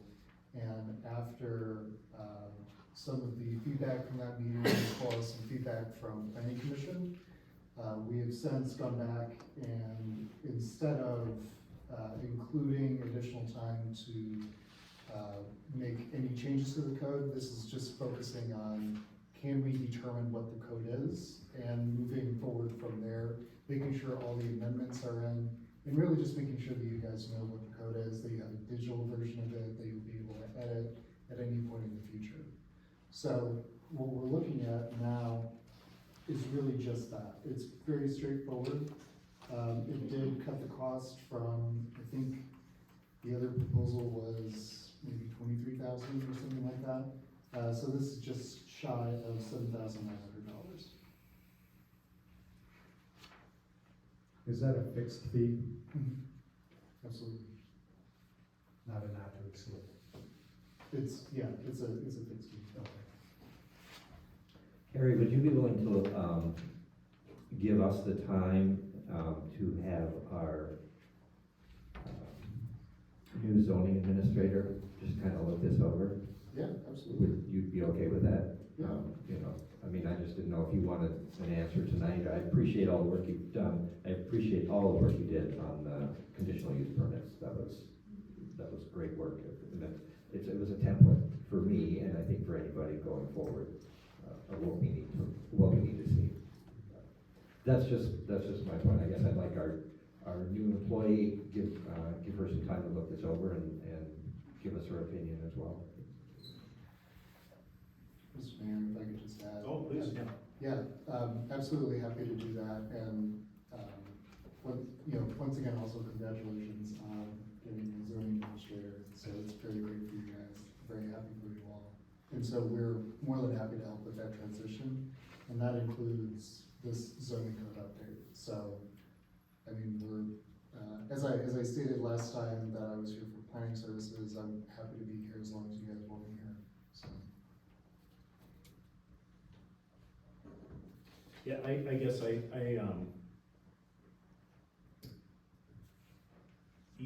you're a breath of fresh air every time you come up here, and you have a sense of calm. And now that we have somebody that we can get you together just to get her caught up, hopefully she accepts the job. You know, and then, that will give us time to think about this. I appreciate you redoing this, I really do. And I'm not saying I wouldn't go for it, I just wanna get her involved with it, and then we can make a council decision after we get her on board. You guys can sit down, and then put it back on the agenda after she starts, and we'll vote on it, move forward. That's my recommendation. But I know we need it, I'm not saying we don't, we need the help. And, now that we have somebody that can work with you, I think maybe this might even go faster for us. I guess it just depends on what the planning team feels like too, but. Sure. No, I think it's a very good idea to have everybody involved with this decision that, you know, is associated with the staff, city staff. So one of the concerns I have, and I don't know if it's well-founded or not, is we currently have ordinances on our website that I found difficult to even work through, and we don't know if they're accurate. So just taking into account kind of the length of time it will take to get Elizabeth on board, it could be a 4-week notice from where she's at, another couple weeks of orientation, it could be 2 months before we even start this. And I'm really concerned that our council members, our citizenry, people who want to do business in Taylor's Falls don't have access to a good set of documents. And what Bolton and Mank is proposing is just putting what we currently have in good order. We're not changing anything. I assume it would be keyword searchable, we can put them on our website. Personally, I think that's something that we should not spend any time considering and just get done. Because when Elizabeth gets in, then she can dig into that in depth. We can start working on updating our ordinances instead of just trying to figure out where the heck they are today, our old ones. So, while I appreciate wanting to get some input from Elizabeth, and I think it'd be worthwhile also to have a good set of documents in her hands sooner than later, because this was gonna take 3 to 4 months anyway. So now we're looking at 6 months out, potentially, before we have any good ordinances on our website, or validated, I should say, on our website. So personally, I would expect we're gonna spend this money anyway. So I would suggest that we just approve it and get them working on it today, based on that rationale. If I were coming into the position, I think that's what I would want. I would rather have something sooner than later. You know, that's a good point, Tim, because we had discussed the fact that the deputies would like to have, you know, ordinances at their fingertips as soon as possible. So, you know, any further delay would probably affect the police department as well. Lee? I think it's probably a pretty good idea to get working on it right away. And then, like Tim said, when she can dig into it once she gets here, and then at least there's something done. More? Yeah, Okay. second time around. Yes, and I'm gonna say the same thing again, with I think a different result. If we're gonna force this to a vote tonight, I'm gonna oppose it, because, once again, and Harry has, said that he'd be willing to wait. We could certainly postpone it to a definite period of time, we could do that. I think when we get a new, if we're gonna bring somebody into the city and into our community, I think we should wait for her opinion and her ideas as we restructure these things. I think her eyes need to be on it right away with what we have. I'd like to show her what we have, what we were dealing with. And as far as now is the time, it's been like this for 10 years, these zoning, I mean, we just unearthed these things. Nobody could get to them at all. And now we've got a website where people can actually at least get to what we have. We should have their opinion on this too. You know, what the zoning ordinances look like. And yeah, if I had, if this were my money, I would do this for the city. But it's not my money, it's the people's money, and I'm gonna just thank Harry for everything he did and everything you've done up to this point. And I know we can count on you if we ever need you going forward. You're there, right? So, yeah, I just don't understand the urgency at this point to spend this money. We've done a lot, and I'm so thankful for this council. We're moving forward very quickly. That website looks fantastic. We're talking about audio, video equipment now. It's going to start moving. I think we're doing a great job, and we're giving the people the information. That's one of the reasons we're here. So, yeah, like I said, thank you everybody. Thank you, Harry, for this. But right now, I would just, if we're not going to postpone to a definite period of time, then at this point I'm going to be opposed to this. Chairman Larry, would you make a second chat? Just thinking about this a little further, we bring Elizabeth in now and show her our ordinances. She's liable to turn around and go back to Barron County. So the sooner the better, I think we get this done. You know, to Tim's point, for the police department, you know, for everybody concerned, it's citizens' money well spent. I would even amend my recommendation to say, upon review and approval by Elizabeth to move forward. So she has a chance to take a look at it, and if she said, no, this is work I can do, fine. I don't think that would be time well spent for her, or for the city, for that matter. I think her focus should be on bigger and better things than sitting at a word processor or scanning documents and trying to make them look nice. But I guess what I thought I heard people say was they were on board with spending this money, it was just when. And if that's the case, we'd be better off spending it now instead of 3 months from now. I guess that's my opinion. If there's doubt whether or not we should spend this money, then yeah, I wouldn't be against waiting either, but it's just in really bad shape. And like I said, we have ordinances published on our website that we don't even know if are legal or accurate. So this basically would be taking what we have right now, right? And just straightening it out. Yeah, so if there are any inconsistencies between different versions, it would be sitting down with Plan Commission, with you all to really figure out, okay, what is your intended, part of this code? Making sure that that makes sense to you, makes sense with your knowledge of either how Taylor's Falls has been administrating things, or what it was intended to be at the very beginning when that particular code section was adopted. So, I mean, this is, it's gonna be a lot of me and maybe one other planner really sitting down, going through all the different versions, trying to figure out which one's right and making a recommendation on that. And then from there, being able to take that, put it into a Word document, and then just give it to you guys so that you can use it. Now, wouldn't you like the zoning administrator for the city that you're working for and with included in these discussions? Off the top of my head, yes. I do, and this is me being a bad salesman. Okay.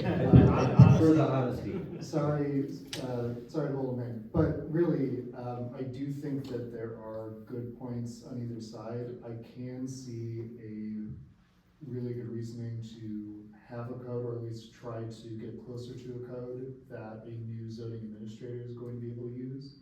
But I can also see the idea that you want that zoning administrator to have buy-in, have understanding as to kind of where the code was and where it's going, And if that person does feel like that they could do a lot of these edits for you guys, you know, just sort of in-house, that's, you know, that's how it goes. Well, and we could hold off on any substantive work until our zoning administrator is on board. You can start doing the real basic work and aggregating the stuff and doing the bare minimums. Because given the timeline, June, today is what, May 8th, I would certainly hope by June 8th, Elizabeth will be on board and we can certainly coordinate the start time. I guess in lieu of bringing this back to council in June and making another prolonged decision then. I don't know, I'd like to have things ready for her when she starts, if at all possible. And I would imagine hand in glove with our zoning administrator and planning commission and council, correct? From the work plan that I read, so they're.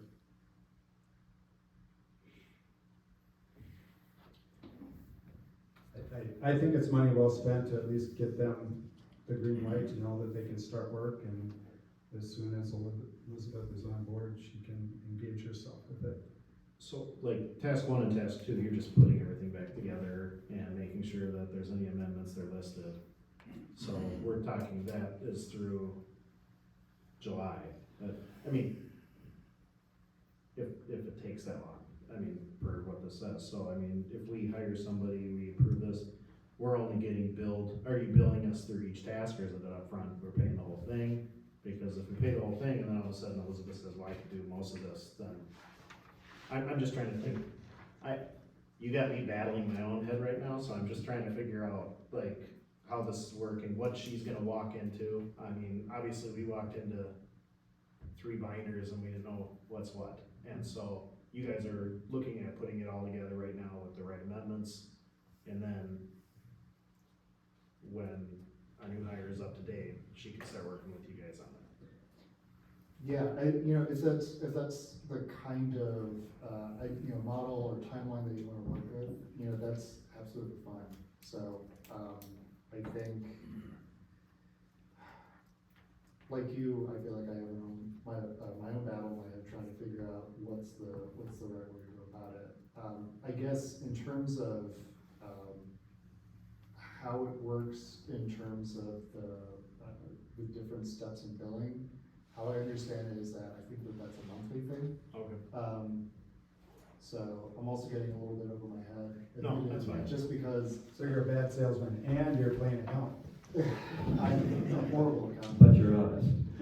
Right. Yes, so I do think that is billed monthly. I am not familiar with the scenario where you kind of get part of the way into a project and then that stops. Sure. No, and I don't mean that, I mean like by the time you get to, let's say you got everything put together and she's up to speed and running, then I think about it, if I were to walk in and I was put at that desk and given a desktop that was in disarray and a couple notebooks full of stuff and not knowing where it is, I don't wanna set her up for failure. And that's what I would do. I would be setting Elizabeth up for failure if I didn't have at least something correctly put together for her to start looking at and amending or recommending. And so what I'm worried is we have 1 online, we have 2 books in here, you guys might even have a book. I don't know, you know, I don't wanna give her the whole heaping mess, I wanna give her the right mess. And so that's where I'm worried. I'm not gonna sell her short. I think she's gonna do a fantastic job with whatever we give her. And when I interviewed with her, with Tim, I thought she had all the capacity to excel in this job. And I think it's gonna be beneficial for you to be able to work with her, somebody who has that experience and can apply it right here to the city and locally, and then you're working with somebody who's here locally. What I'd like to do at this point is just make a motion that we postpone this decision until a definite period of time, and that would obviously be next month at our next meeting. And ask for a second. Next month, or are we not having a second meeting in May? Yeah, we got till May 22nd. Sure, everything will look different then. If you wanna postpone it till May 22nd, that's good. Then we all get time to think about it a little bit. And we should know whether or not we have a hire. Yeah. By then, I'm amenable to that. And she'll have time to look over what we have for the ordinances, you know, so, Okay. thank you. All right, do I have a second to postpone into a definite time of May 22nd, our second meeting of the month? We need a second. I can second that. All right, Tim second that. Any further discussion on postponing it to the 22nd? That's probably the best idea, you know, that, if we wait a full month, I'd say we need to move forward, but since we're having a second meeting in May, then, we table until then. Lee? Sounds good. Okay. All right, any other discussion? Troy? No. Tim? Nope. All right, well, let's vote on postponing it till May 22nd, for us to make sure that we have a new hire on board, and then, we'll vote hopefully for it, after she gets a chance to look at it. So all those in favor of postponing till a decision of May 22nd, say aye. Aye. Opposed? All right. Thank you, Harry, very much. Thanks, absolutely no problem. All right, old business, the next one is the short-term rental ordinance discussion update. I threw this one on there just for us to discuss. I put in what the Chisago County has for their rules. I know we've had some discussions, in planning. We've also had some discussions in the community on what to do for our short-term ordinance. So I just wanted to put it on there in case anybody would like to discuss it. Any ideas? I mean, obviously all our ordinances need updating, and so that was what we were just talking about, so. Yeah, this is one of those topics I get a lot of community input on. Both for, against, but mostly just something, more modern than what we have as an ordinance today. And I think this is a high priority. I read a couple of articles today that there's really less than a handful of communities in Minnesota that ban or have any kind of moratorium other than like Minneapolis and Hugo, I think. But this seems like a priority, and I would really like to see the Planning Commission take this on and make some recommendations to the council. And what I'm thinking, just in my mind, I'm thinking there's different neighborhoods in our comprehensive plan. In my mind, I think there could be a mix of how we treat this. If we base our ordinance on our comprehensive plan, I think you can make more accommodations in certain areas than you can others. And I wasn't able to find our ordinance, speaking of ordinances, but I've heard there's something about one per block. And if that's the case, how do you define a block? No? Okay, so that's a rumor out there. Most of what I've heard is support for these type of short-term rentals, so long as they're well managed. I think we don't want to have nobody wants the entire community to be rental. I haven't heard anybody say that. But how do you put a moratorium in place if there's a property owner? I worry about property rights as well. If an owner is contemplating doing this or has even started, a moratorium doesn't sound like a good idea in my mind. So I would really like to see the Planning Commission take this on and expedite a review and make some recommendations to the council and take the comprehensive plan into consideration when doing so. I think what we've allowed thus far with, I think, 9, after tonight, could be 9, that the owners have somebody who can respond darn near immediately. I mean, 30 minutes is pretty onerous, but they've all agreed to it. And that has a lot of bearing on my thoughts on approving these, if we have responsible properties, I think they're a benefit to the community. We might get more residents buying homes up here. I think that's how my wife and I kind of learned about Taylor's Falls in the first place. Our parents would bring us up here. And now we live here, we've been here for almost 35 years. So that's what I would like to see, and if that's the right sequencing, it seems to me the planning commission is the place to start. And I'm sure that heritage preservation would have a role to play as well. In the Angel Hill, for example, maybe that's a different type of use up there. But just to make some recommendations, and I don't know what the formal process is, public hearing, I think with any ordinance changes, we have to have public hearings and such, but I would really like to see an explanation.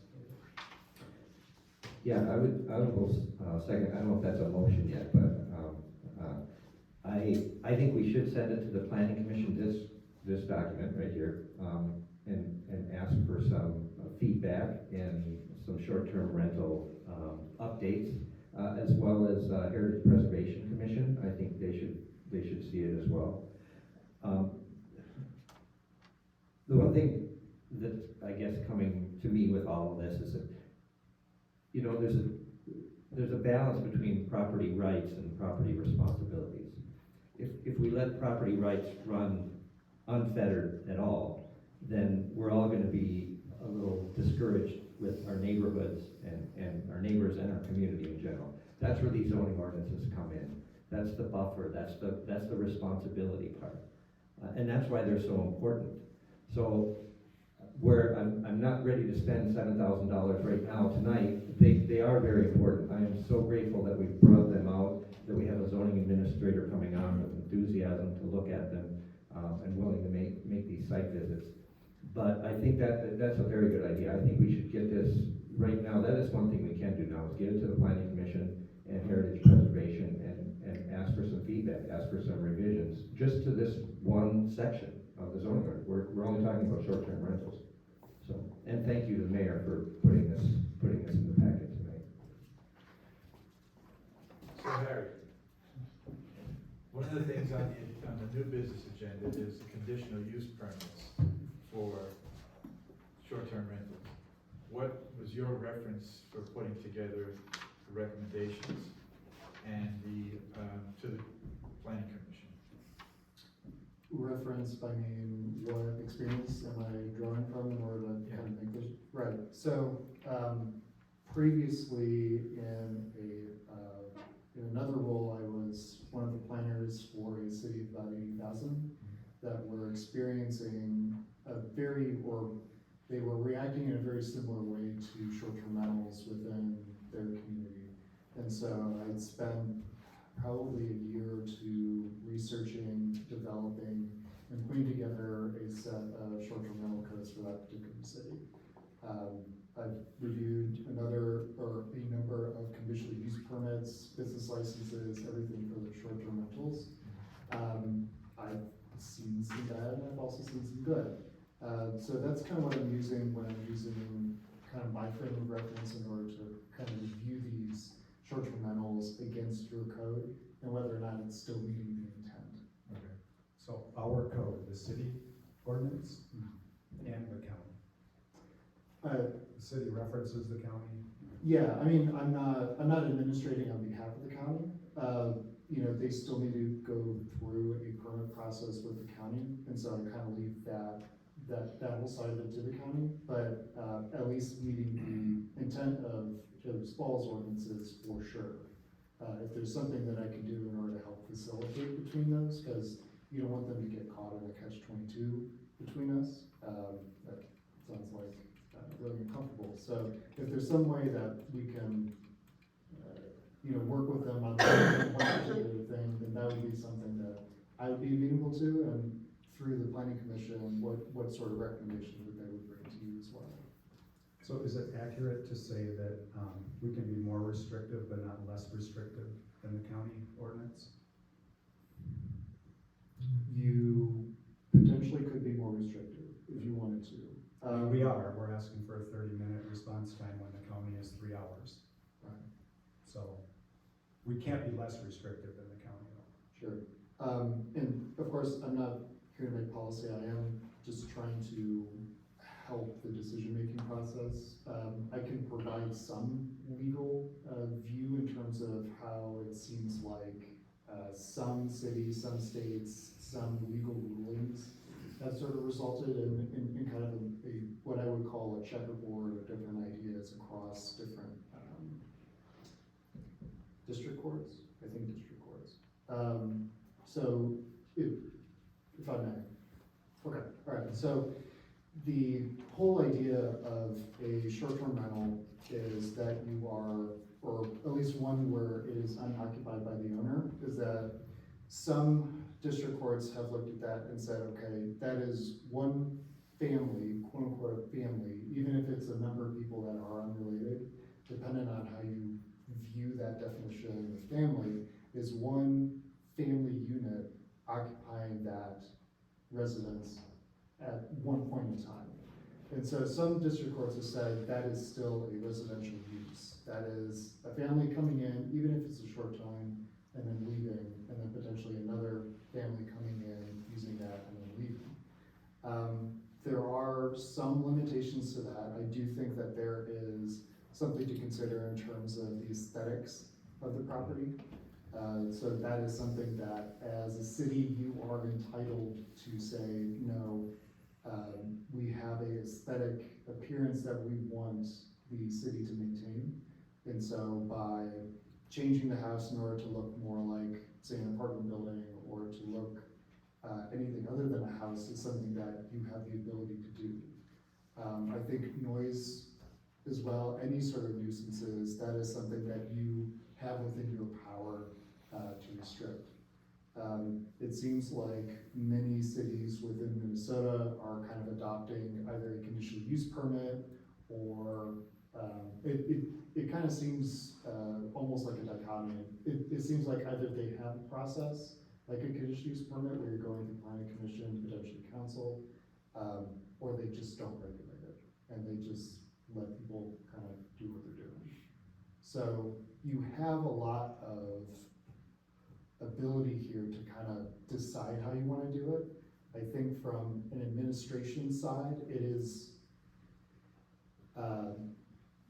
with my experience, just from my experience, it is very difficult to administer any very specific ordinances and to get so into the weeds on how someone may or may not be able to use that property, whether it's the property owner, the short-term rental owner, or someone that is, you know, staying there for maybe a few nights.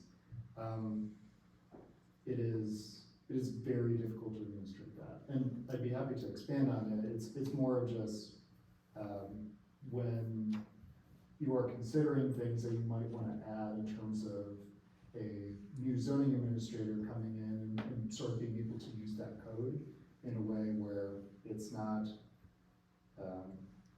them 24/7 standing next to their phone getting complaints from citizens, which is something that I have seen and I myself have witnessed. So that would sort of be the help that I think that I can give, at least currently, and I'm more than happy to provide whatever help I can. Thank you. And you did a very nice job at the public meeting as well. Thank you. Any further questions for Harry on this? Okay. Larry? No. Any further discussion? Okay. So I think, what we have on the table right now is a motion to send back to planning commission, our short-term rental ordinance to relook at that. We also want to involve our heritage commission. I believe they meet close to sometimes on the same night, so that maybe we could have some time together. That'd be good. And we'll be sending them this county. Yeah, but I'll send you both. We'll make sure Mary sends the county, and then we'll get ours that we had at the meeting. So both as well. And I'll second that motion. Okay. Any further discussion on that? You were first, right, Brendan? Yeah. All right, seeing no more discussion, all those in favor say aye. Aye. All right, Number 9 on old business is the discussion on the city's website contract with GovOffice, our old web developer or website manager. And I didn't put it on here, so I'll. You don't know who did? Okay. Then I'll just speak to it off the cuff. How about that? Yeah, I'm just gonna make this really quick. My point was to point out with putting this on, and it was just a discussion, and any other council members willing to step in if they want. This was our GovOffice contract. This was our old website contract. 16 years after signing the contract with GovOffice, the first recorded payment is received in May of 2020. So the contract was actually initiated in 2004. The first recorded payment that I was able to find from GovOffice is in May of 2020. The second payment was in November of 2020 for $7,350. $6,700 of that was COVID money. So that was money we got from the federal government for COVID, and then we put into this website. So that was 2 payments that were made to GovOffice in 2020. The previous administration's rationale for using COVID money in the October 12th, 2020 meeting minutes states the following. The website is an effective tool for communication during emergency situations, but the current site is disorganized and hard to navigate. And that was an astute observation by the mayor at that time. He was correct about that. It was very cumbersome. Unfortunately, nothing was done. GovOffice got over $7,000 in November of 2020, and the people of Taylor's Falls pretty much got nothing. I don't know if we were refunded. I think, Mary, you were clerk at that time. Is that true? At what time? 2020? No, Were we ever refunded at all? Do you know if we have any record of a refund of the money? I don't recall seeing any. Okay. I was not here till last year. Okay. So that is something I'll look into. I'll go back to GovOffice. So that's all I wanted to say about it. I'm so glad. On a brighter note, please visit taylorsfallsmn.org. It's a fantastic website, and it was built at half the price. So And half the time. much less than half the time. Any comments? No. Okay. Lee, anything you want to add? No, Troy will check into it, I'm sure, and get us a refund. I'll check into Because they it. screwed us.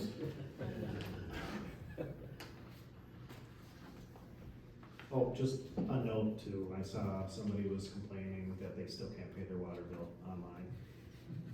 Mary's on top of it, she's giving some quotes. Stay tuned, it'll be happening. All right, hey, we made it to new business. First one on new business is Wanigan Days. Why not, Jim? Okay.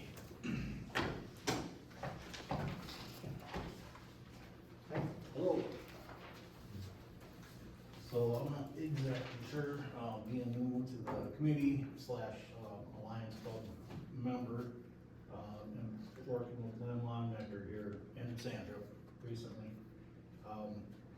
that there is a company named Junk Park that does kids entertainment. And the committee would like to hire them for this coming Wanigan Days.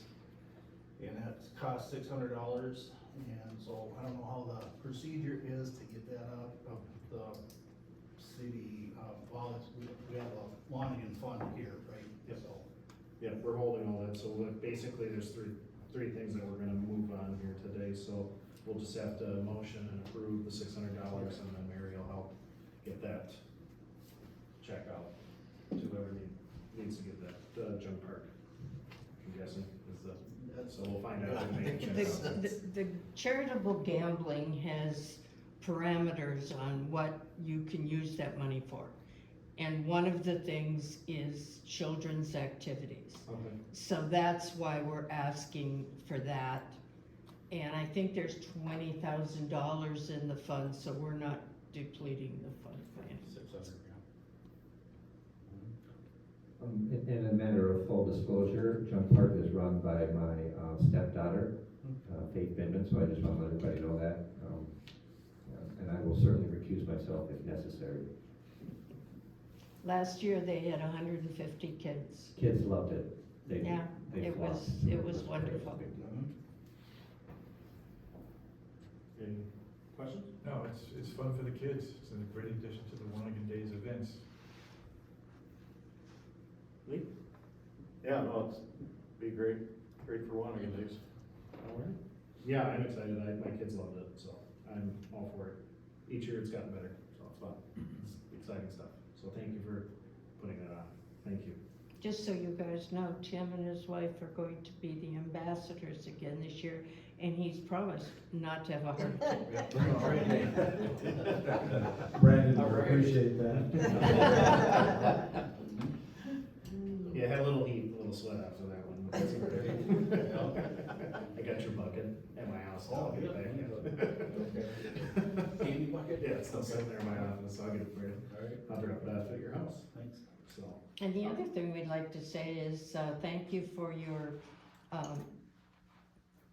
contribution, $1,500. It's been, I think it started out at $2,500. That was to kind of get us off the ground, and it's very much appreciated. We have some really, really good entertainment this year.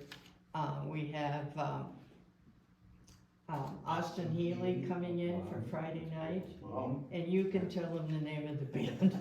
Standard don't like that. I don't The say name of those the- things. It's called, what? Show me your hits. Yeah.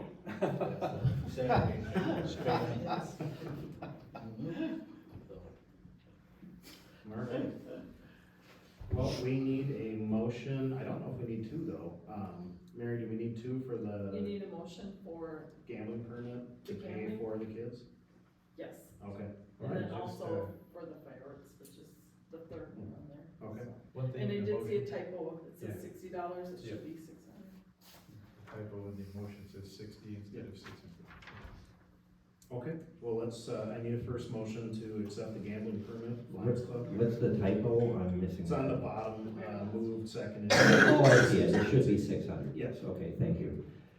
Okay. I'll make a motion, for the Lions Club lawful gambling permit during Wanigan Days.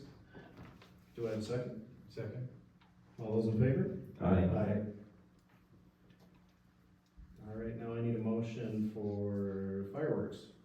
The fireworks has not been decided yet, has it? we are exploring it Yeah, with the city council, and, so it would be to move the fireworks over to the Minnesota side. Looking at two locations right down by the dam, which would be Excel Okay. Energy property. That's the preferred one because it's close. The other one would be our scenic overlook, but that they're kinda considering that too far away. The fireworks are looking pretty small when you're downtown St. Croix or downtown Taylor's Falls. And it's a great viewing area. Right, yeah, if you were up there and looking at the dam, you know, at the firing the fireworks off at Excel Dam, that would be a great place to be. Would be the overlook for viewing. So I guess, Do we need a motion for that? Do we need a motion to Just approve exploring it? it, or- Well, they wanted to pursue it. pursue it to make sure that it was That's in fine. line, if the council Okay. approved that one of those two locations, sure. then they could move forward that way. Then I have to come back. Okay, that makes sense. You don't want to come back. They just thought there was a time restraint to make sure it was done. Sure. Right. Okay, so we need a motion for the two sites for Wanigan Days, for possible fireworks sites. So moved. Do I have a second? Second. All in favor? Aye. All And I'll right. make a motion for the junk park for kids, $600 from the charitable gambling fund for purposes of the junk park during Wanigan Days. Well, second. Any discussion further? All right, all those in favor?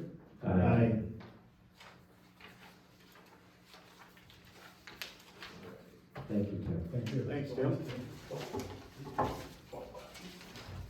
good job. All right. Next up is, we have a pay increase for Paul Stinger due to, him passing his water license. Wastewater. Okay. This was actually approved by prior council already, so we put it on here just so everybody knows that we're not hiding anything. That's good to have it on record. Yeah. So we really don't have a motion or anything, but there, if anybody has any questions or discussion, please do so. I just have one comment. I'm assuming the approval that we're talking about was August of 2022. I found that agenda item from August 8th of 2022 and recommended that Paul receive $1.50 per hour increase. And this agenda item says $1 per hour. Which one's correct? If it was already approved, has he been paid? Said $1.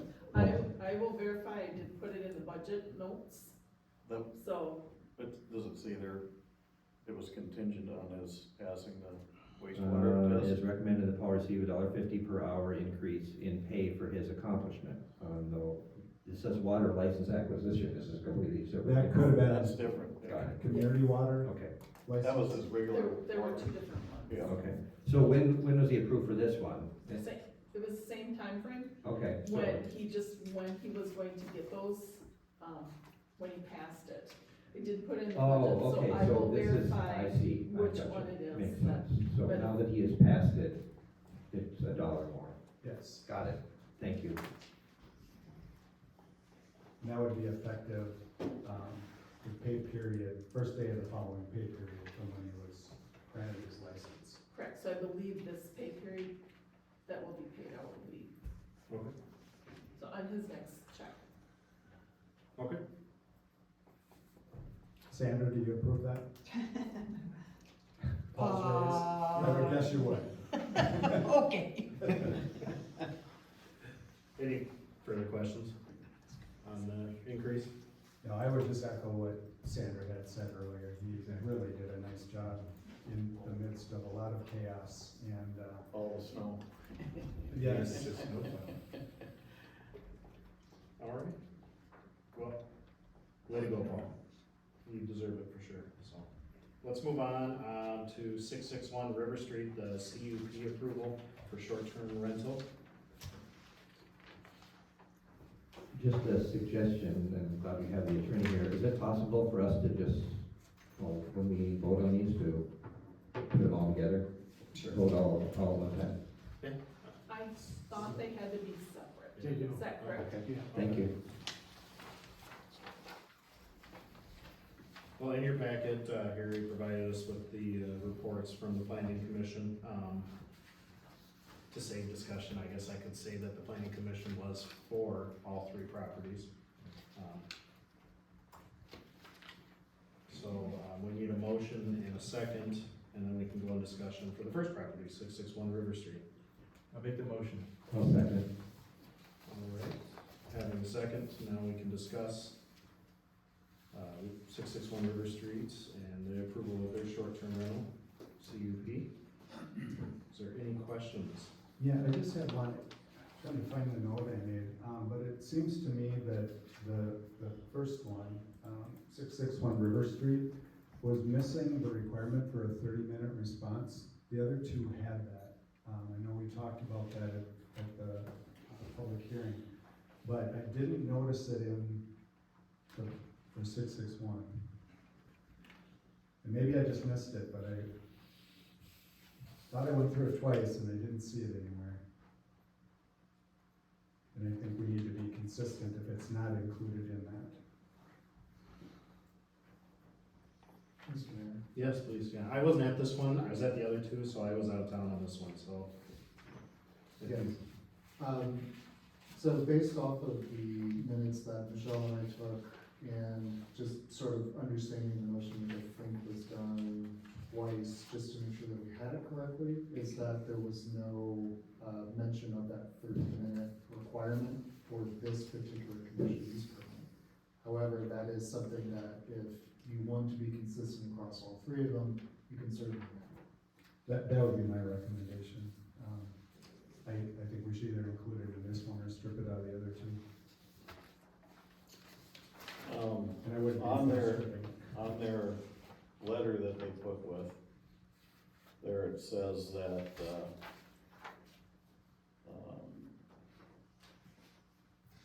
I will be available 24/7, and they live 1 hour away, sorry. But then their backup manager who lives 15 minutes away. Yeah, I guess I still agree with Well, that we still should make it a condition. yeah. So like, 30-minute response time from their manager. That obviously is who's gonna have to take that on for them. I'm not trying to tell them how to run their business, but that's, Yeah. so we need them, if we approve it, it's on a basis that they can provide us with that contact information and the residents around with the 30-minute response person. Yeah, everything else seemed to be similar except that 30-minute, condition. Mr. Mayor? Yes. So my recommendation, just to make sure that it is consistent across all three, if you look at condition 3, it says that contact information with adjoining neighbors, be shared with us adjoining neighbors in order to help with any situations. Taking the 297 West Street one, just as an example, because I know that they're consistent across the West Street one and Colby Street, is that, number 4 is the applicant shall provide contact information to anyone within feet of the property, and have the representative or themselves be within a half hour of the property, who could respond to complaints should any arise. That would be my recommendation, just to fully make it consistent across all of them, and then that way you would be striking condition 3 of what's within the packet and swapping it out with a very similar version of what number 4 is for some reason. I like that. Yeah. That's complete. Yeah. I want them uniform, so. Yeah.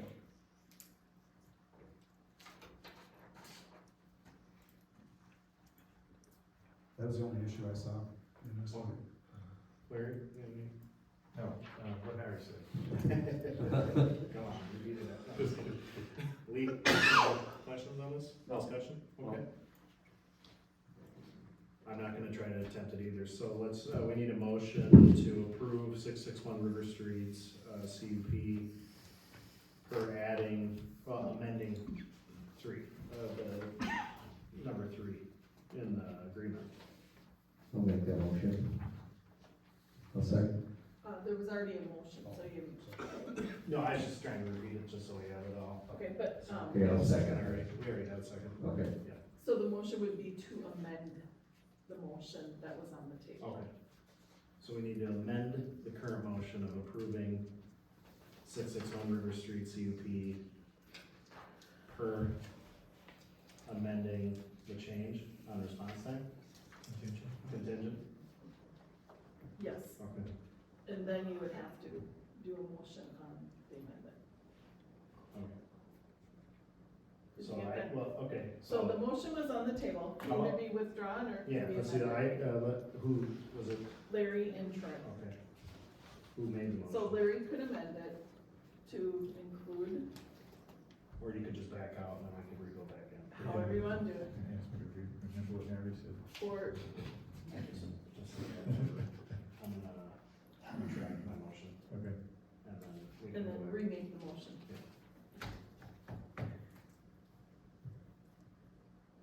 Okay, so Just say I'm gonna retract my motion to. I retract my original motion regarding the CUP for 661 River Street. Oh. And And then. then make the new Make the motion new motion. with the changes, whatever he said. I'll make that motion that changes that Harry mentioned be implemented, replacing the existing number 3 with the 30-minute response time requirement. Do I have a second? 661 River Street, is that correct? Yep. Are we getting there? Okay. I don't know exactly what you said, so if you have it written down, I can read it, but. He's gonna share that with me, right? Yes, absolutely. If I may, I can read the whole motion, and then that way there's Perfect. no confusion Please. on it, and then I'll be able to share that with you afterwards. Is that? Yes, that'd be awesome, thank you. So the recommendation and conditions, staff and planning commission recommends city council, and city council would be approving the proposed conditional use permit for 661 River Street using findings of fact in the staff report with the following conditions. The first condition is that the applicant will adhere to applicable requirements for conditional use permits found in section 1008 in the zoning ordinance. The applicant will adhere to applicable requirements for short-term rentals found in section 2000.02 in the zoning ordinance, with the exception of that the conditional use permit will not require the dwelling on the subject property to be the owner's primary residence. For number 3, it would instead say that the applicant shall provide contact information to anyone within 350 feet of the property and have a representative or themselves be within a half hour of the property who could respond to complaints should any arise. And then number 4 is that the applicant must clearly state in the rules for renting the dwelling that no renter is allowed to use the river access point and staircase associated with 737 River Street without express permission of the property owner of said address and property. It's a lot of words. Second. So, I had Troy move, who's second? Oh, I guess I can't second, somebody I'll else. Tim? Any further discussion? I didn't think so. All those in favor say aye. Aye. Quick. Let's try this on the next one. All right, the next one is for 418 Colby Street, CUP. I need a motion and a second for discussion. I make a motion that we approve the CUP as written. All right, we have a motion. Do I have a second? Second. Larry seconded. Any further discussion? Just would like to point out that the owner occupied requirement, as stated in section 1002 and 2002 of the zoning ordinances, is being waived. Correct? That would be correct. Does that include paving? Oh, thank you. Mr. Mayor? Thank you. Yep. So I do want to make a clarification, both for the applicant as well as anyone that is present, anyone that was there at the public hearing, is that the planning commission did recommend conditions 1 and 3 that were in their packet, and that they omit the condition to require all access roads, driveways, parking areas, and outside storage service for sales areas for service. And the reasoning behind this is that there are so many gravel driveways within the area, within a very close immediate area. And so it was determined that with no cars going very fast over these driveways, that there would be no dust, that there's really no issue in terms of having a gravel driveway. And so, as staff, I've actually gone back and amended the finding to say that the existing condition of that driveway is adequate. And therefore, I removed that condition from the list of conditions there. So I do want to make it clear, I'm not recommending a condition that requires the applicant to pave their driveway. By removing that, I've basically said, we're not going to enforce that particular section. And the findings corroborate that. And the planning commission was in favor, in support of that as well. Correct. So, does that help? Yep. Okay. Cobblestone driveway instead. Sounds nice. Okay, any other discussion? Okay. Well, we already have a second, so we can vote. All those in favor of approving CUP for 418 Colby Street, say aye. Aye. All right. Next is, the CUP approval for 297 West Street. I'll make the motion for discussion. Okay. Do I have a second to? Second. We can now discuss 297 West Street. Larry.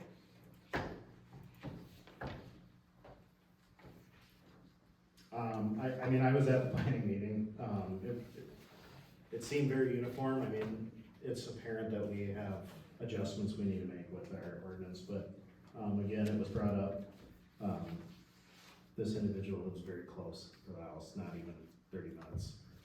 But that 30-minute theme is being met. They spoke in favor of moving forward. I personally don't see a reason why not to as well. That's really all I have to say. And I have to ask myself, I was a resident, received a letter. As a council member, do I need to offer to recuse myself from this, or, okay, because now I'm a council member, sort of different, good. Yeah, I was at, this one obviously as well. The only thing I wanted to mention, again, as with this property, is that the owner occupied requirement, spelled out in chapter 1 in the administration is actually a definition of a short-term rental, section 1002. And chapter 2, the zoning regulations, section 2002, for bed and breakfast and short-term rental are being waived in this case as well. The owner occupancy, yes. Requirement, yeah. Lee? Any questions? No. Larry? I'm kind of missed what you said, Troy, about the owner occupying, owner dwelling on the premises. Is that what you say? Yes, Mr. Mayor. Yes, please. So, the same thing with the last one is that the, conditional use permit is required to adhere to all the short-term rental, requirements within that particular zoning ordinance section, with the exception of, that the conditional use permit not require the owner to occupy the dwelling. Okay. So that is pretty much it in terms of that particular item. Tim? No, I have no questions or comments on it. It was well done, well put together. Okay, all right, well, any further discussion? All right, seeing none, we already have a second, so, all those in favor of approving the CUP for 297 West Street, say aye. Aye.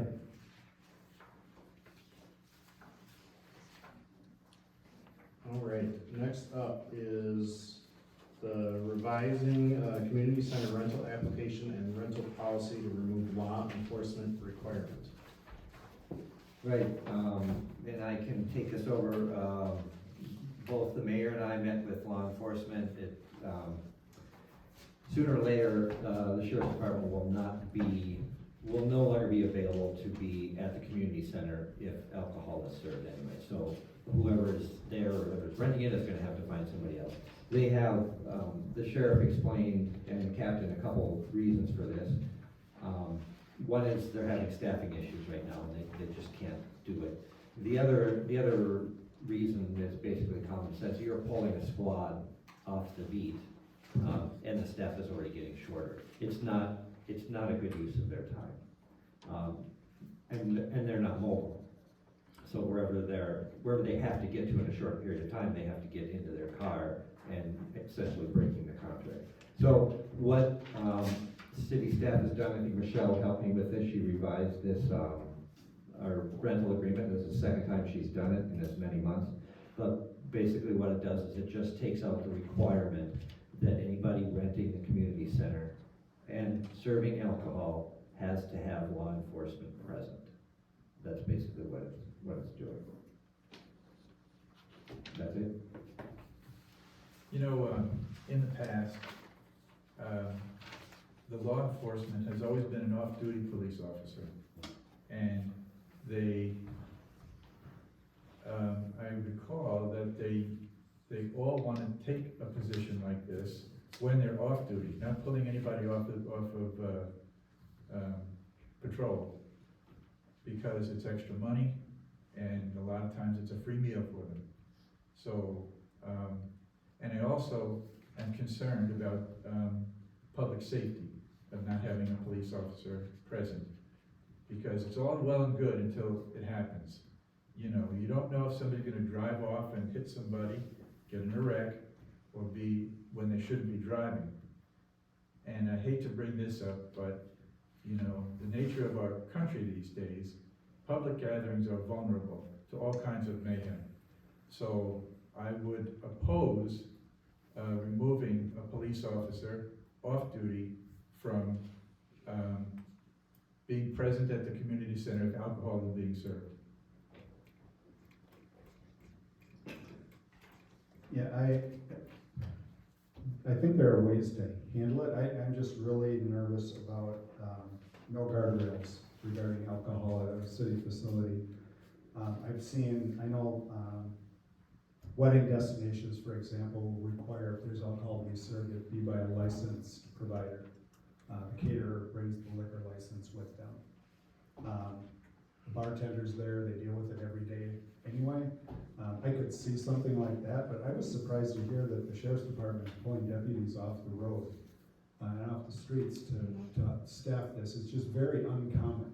I have a lot of friends who are cops, and my son-in-law is a cop, and they love they love the overtime. I guess I would rather have a sheriff's deputy there. If we had our own police force, I would say the same.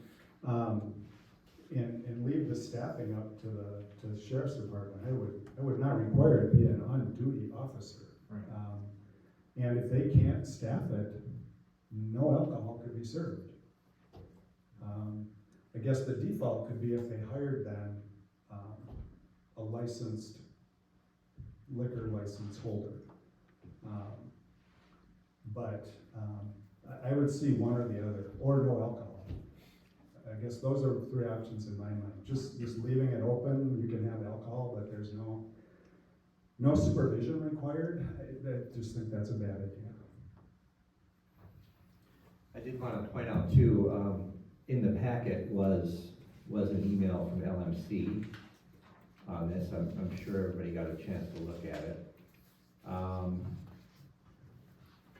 And it's from Jenna Burge. There is no legal requirement that law enforcement be present when alcohol is served or sold unless required by city ordinance, so we're the one requiring it. This decision to require security at certain events in the city community is within the city's discretion, so that's another option. The city did not, if the city did not have immunity, an injured person would still need to prove the city's negligence caused by the injury. Every case is of course dependent, but I think proving the city's negligence caused any injury would be tough. The city, but not the renter, would still be covered by its LMC IT coverage for any claims against the city related to an occurrence at the community center. The presence or lack of security does not affect the applicability of the city's coverage. In regard to the hold harmless agreement, I think it looks pretty good. So I guess, are these legal concerns that the rest of the council has for the city? Because the hold harmless agreement seems to clear us of those. Yeah, you know, I read that, and I found that response to be somewhat vague, because, you know, you never know until it happens, all right? What is going to, what the liability is, and who's gonna sue whom. So, you know, that's a legal response, but like I said, I found it to be somewhat vague. I don't really have a legal issue with it or liability. I just think it's a good idea for the city to protect their facilities, especially when there's alcohol involved, because things can get out of hand pretty quickly. So you feel the law enforcement is protecting the facility just by being there? Supervision. So there's nothing, our policy isn't enough, that we have the application requirements, everything else, the checklist that they go off. That's enough. Holding the damage deposit. The law enforcement, is that just that extra thing that will? Somebody who knows how to manage an intoxicated crowd or person. I know I'm not good at that. And this is a historic facility we have. And I would give them two options. I would say if the sheriff's department can't accommodate it, they can hire a licensed beverage holder to provide the liquor. And they don't have to worry about it either. I don't know if the sheriff's department is involved, if it's an off-duty officer taking the position. It's his time, he can make his Yeah, but decision. it's not, Larry, it's not an off-duty officer. It's always been an off-duty. Well, it's not anymore because they don't have the staff. They have to, there isn't anybody Yeah, on but duty who wants to do they're not that. taking anybody off patrol, they have to. But the off-duty officers aren't stepping up to do that because they're taking their time off if they're off. It's not, they're either spending time with their families or they're taking a day off Yeah, and, well, and hanging around, you know, a wedding, or whatever it might be, or any party. It's just not, it wasn't on their agenda. well, I'm not sure how you know this, Troy, but, you know, The same way you know somebody's gonna be hurt if law enforcement isn't there. And there's alcohol. that's a bigger concern. Okay, well, And I'm not saying I'm good, though, I'm done, so. the sheriff has to staff it. They can decline. I think we just need to give them another option. Yeah, so, I mean, just to clarify, Sheriff Fine was in my office and he said coming up that they're gonna stop pretty soon because they can't man all this stuff. He said especially in the summertime, due to so many weddings happening at the wineries around here, they're trying to staff, especially he used the one in Chisago. He said that they have one there every weekend, and he said it's just getting to the point where they can't, they are having people say, no, it's not enough money, right? And I don't know what my recommendation is, I don't wanna wait until all of a sudden they go, sorry, we're done, and then all of a sudden we have it rented. I wanna be proactive, and I think it's the person that's renting's responsibility. I was at one of the barns locally here for a wedding this last fall, and they make the caterer have the liquor license so that they receive, and she was really good. I was watching what she was doing. We can get a list from them, of who they recommend, to do that, if that's the route we wanna go. I also think maybe we make it that it's up to them to get security, and it has to be a licensed security service, so I mean, when I got married, I was down in Lake Elmo, and we had to supply that. They didn't say call the local enforcement. And he was an off-duty cop. He was working, through a security agency. Private Right. security firms, yeah, some of those guys work through those guys. So, I mean, and they might make a lot more, right, because the sheriff's department's gonna charge us how much, right, and that deputy isn't making all that. So I don't know, I do believe that we have to do something. I just don't wanna wait until, because they did say it's coming. It might not be this year, but he was very adamant that we're not going to be able to keep on doing this. And they don't do that many events here either, but it seems like it's picking up for us, so, I Well, mean. maybe we should not change it until they tell us. Let's ask, Fritz, what he thinks about it. Well, what you do is actually fairly unusual. But it is a city facility, you are entitled to have extra protections if you feel that they're necessary. But it's wholly in your discretion. If you had none, I would be recommending, the hold harmless and certainly verifying with the league your coverage. But absent that, having an enforcement by an officer is something you can do. I mean, there's nothing that prevents you from going either way. I haven't heard anybody say anything here that's wrong.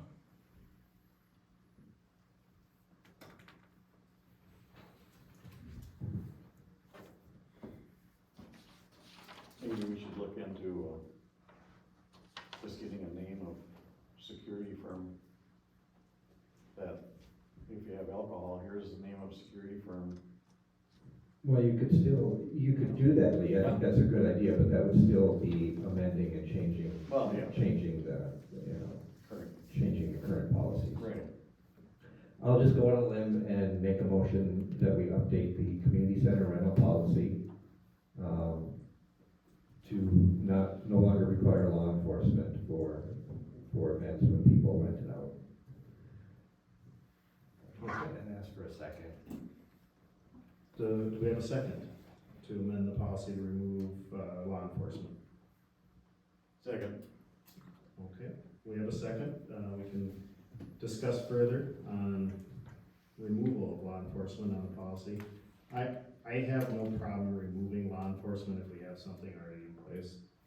I like the fact that all these venues around here require a license, and I think that liquor license is gonna, if there is a worry of us getting sued, that they're gonna take that, you know, now they're taking that risk, so, whether we say event company liquor license, or we say the person has to go find their own private security and, you know, supply us with a certificate, you know, so we know that they're not just hiring me to come down for a couple $100 an hour. What if I made a motion that we substitute law enforcement for a security agency? That they pay it on their own?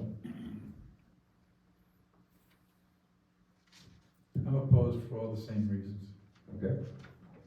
Anybody else? I mean, that's. Yeah, Yeah. You'd need to retract your current. Sure, I can retract that. Amend or Yeah. Whatever you want to do. Yeah, so I'll retract that motion and make a motion that we replace the law enforcement requirement in the rental policy for the community center with security, a security firm, security company that they would hire on their own. Or something like that. Could I make a friendly amendment? Could I add an or to that? Or. A security, service or a licensed, liquor provider? A licensed liquor provider Yeah. for, So like catering companies. oh, I if they're see, serving okay, liquor, and that they would got the take the license. place, the licensed liquor provider would take the place of the security company. Yeah, we had, Yeah.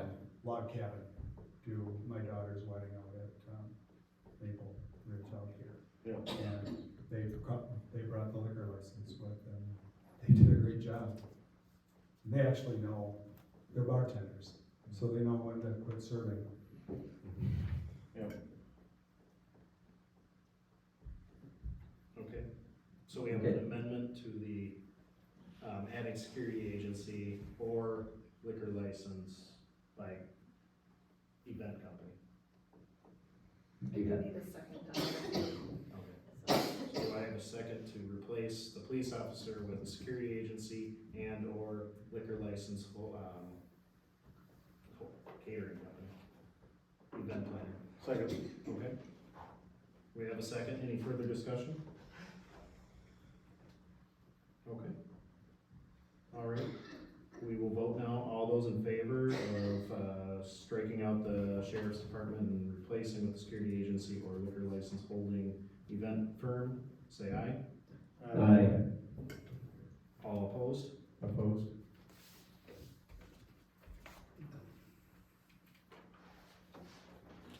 All right, moving on, we are gonna move to the street sweeper. It looks like, from what I've read, that, we did purchase a used street sweeper, a while back, and, we have some repairs that need to be done. The guys and Lee and I believe Tim have all kind of monkeyed around with it, tried to figure out if we could do these repairs ourselves with the parts, and some of it we can't. So I'm gonna let these guys talk about it, cause they were there, and we can go from there. Yeah, and Kevin and Paul have vetted the proposal here too. They were able to remove a number of things to bring the cost down.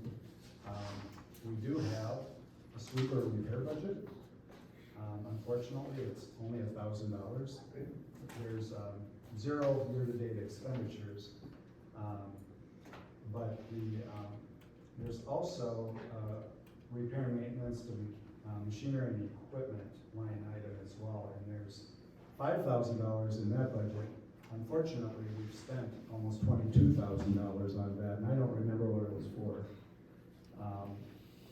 The total public works budget year-to-date is at 28.46%, which, you know, we're almost a third of the way through the year. And from a salary perspective, I think we're more than a third of the way So I feel pretty good about the public works budget as in aggregate. But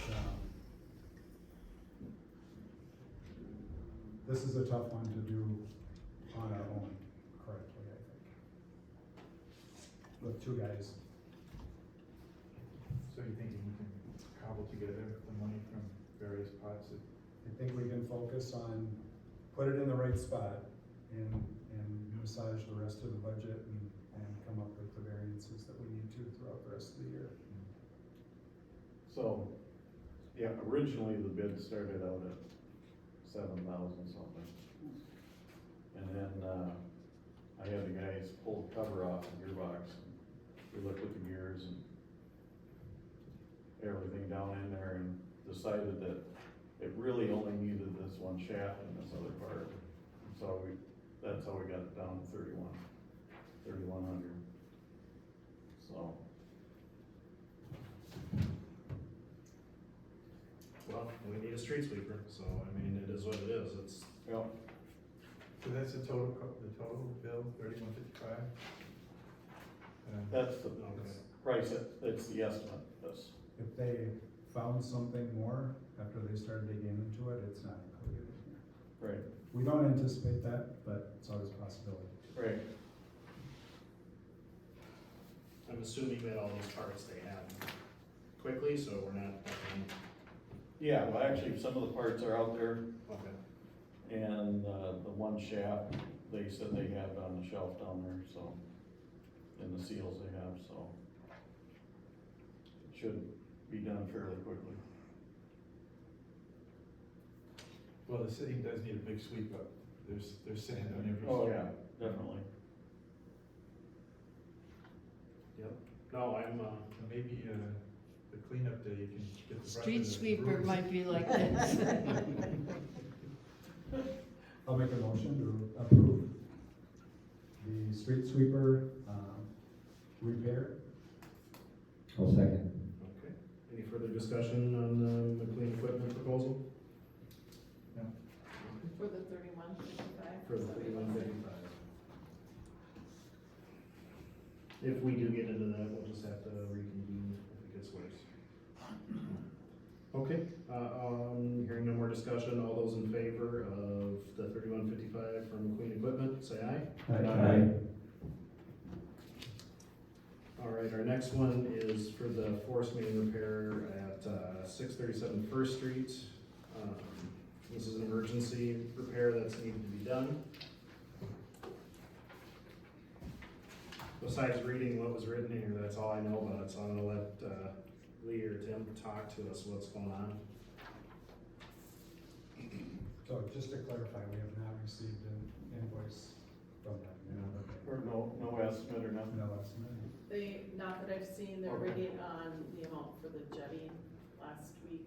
Oh, Their accounting person was out of the office, so we have not received it yet. So this is done, we've repaired it, right? This is Yeah. emergency repair, okay? There's some, concrete work that needs to be done yet to repair the sidewalk. But that's minimal in comparison, I would think. That's right, that is, right? Yep. Yeah. And it's, this was the third or fourth break they've had in recent memory. yeah, in right the out here, general location. right out here, yeah. So we'll be looking at a longer term fix for it, budgeted. Hopefully we can make it till next year again without another break, but we'll look at replacing an entire sectional line, I think, somehow differently. Yeah, I talked to the gentleman that was working there, and he'd been there on the other breaks. And he said this winter was really weird because none of the ground is frozen around the roads, but the road freezes hard, and so it pushes the pipe sideways when the ground is freezing. And that's what they've been seeing a lot Interesting. coming up this spring and during the winter, yeah. So frost is bad, no frost is bad. Right. So I guess we just have to, approve whatever comes in, and we're kind of blind. Well, it's kind of hard to do, we don't have an amount, so not to Well, exceed. it's really just informational. Yeah. Right. We've already paid, we've already had it fixed, so, okay. Well, then, the check will just go into the next packet, and we'll have to approve the check on the consent agenda. Okay, We can get an email from the clerk treasurer when that comes in. sure. Can't you shoot it out to all the Can council we members? pass it for Yeah, getting, I mean. I mean, we're gonna write the check no matter what we owe it. Well, but, right, I mean, Be nice to have a heads up. Yeah, I just don't know what that motion would look like, a not to exceed. I mean, we can't even do a not to exceed or Yeah. estimate on it, so. Do you just- have any Well, idea? last time he said it was, I wanna say 3,000, I was gonna say 4, so it's not, somewhere's in there, yeah, but he also said this took a lot less time this time too, yeah, so I would, it could be cheaper than that. No, Hard to say. you said this happened 3 times before? Yeah. This is the 3rd time or the 4th time? 3rd time? it's in Paul's report. Yeah, I saw that, yeah, that's right. So, I read it. what did we do wrong last time? Didn't fix it correctly, or? No, What, it's just the ground shifts. Okay, that's, And Ground it's a shifts. different joint, Yeah, it's not the same. not the same one that was repaired, it's just. Yeah, okay. yeah, it's not the same exact spot, but within, Okay. 100 feet, I suppose, something like And that. it was a joint, not the pipe. Right, yeah. Okay, so I need a motion to approve the force main repair at 637 First Street for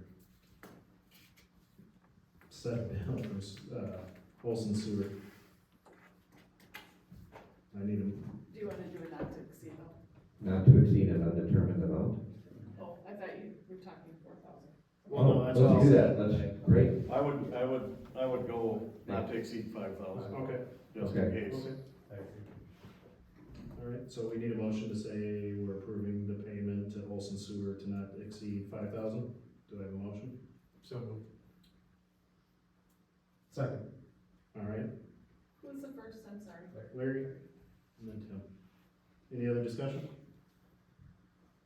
Okay, all those in favor say aye. Aye. Okay,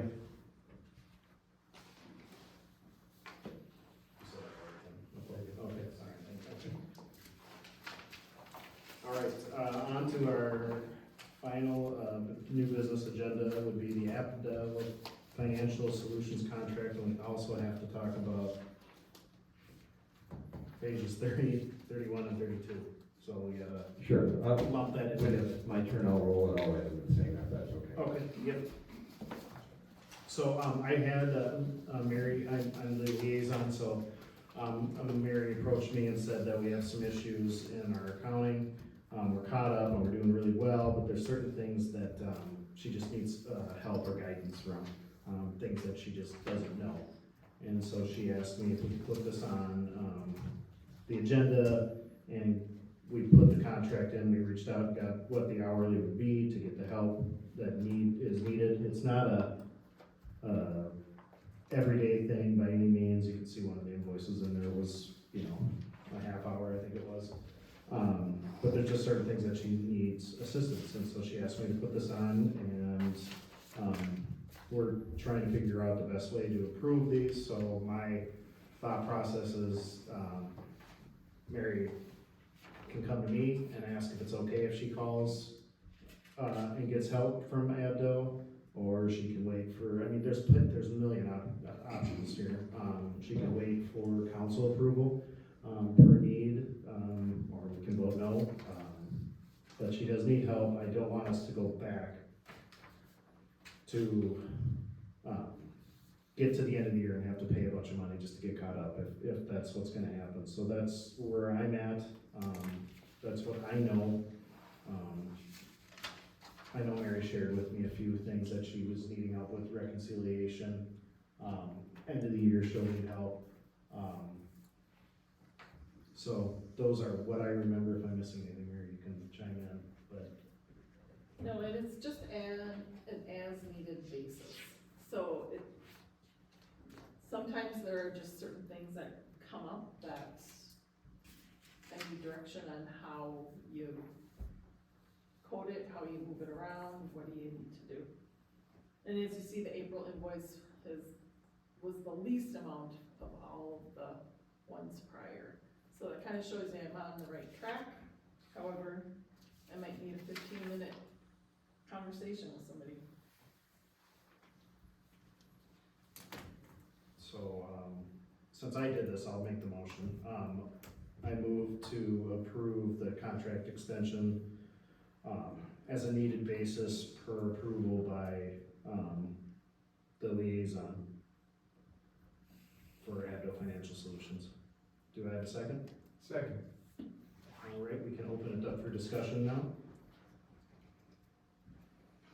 So I'm supportive of it, I just wanna say that up right out front, but, this would be following any other, department,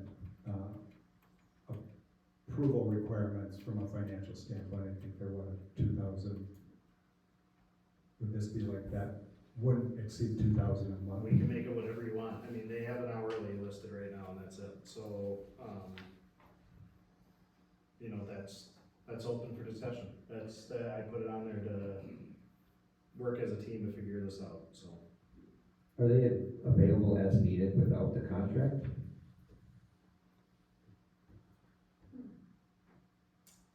Every time, so for instance, I contacted them on the 1st and they say, I just wanna let you know that your contract has expired. So to answer that question, I'm not exactly sure. I said that it was coming before council at the next council meeting, so they were willing to help me.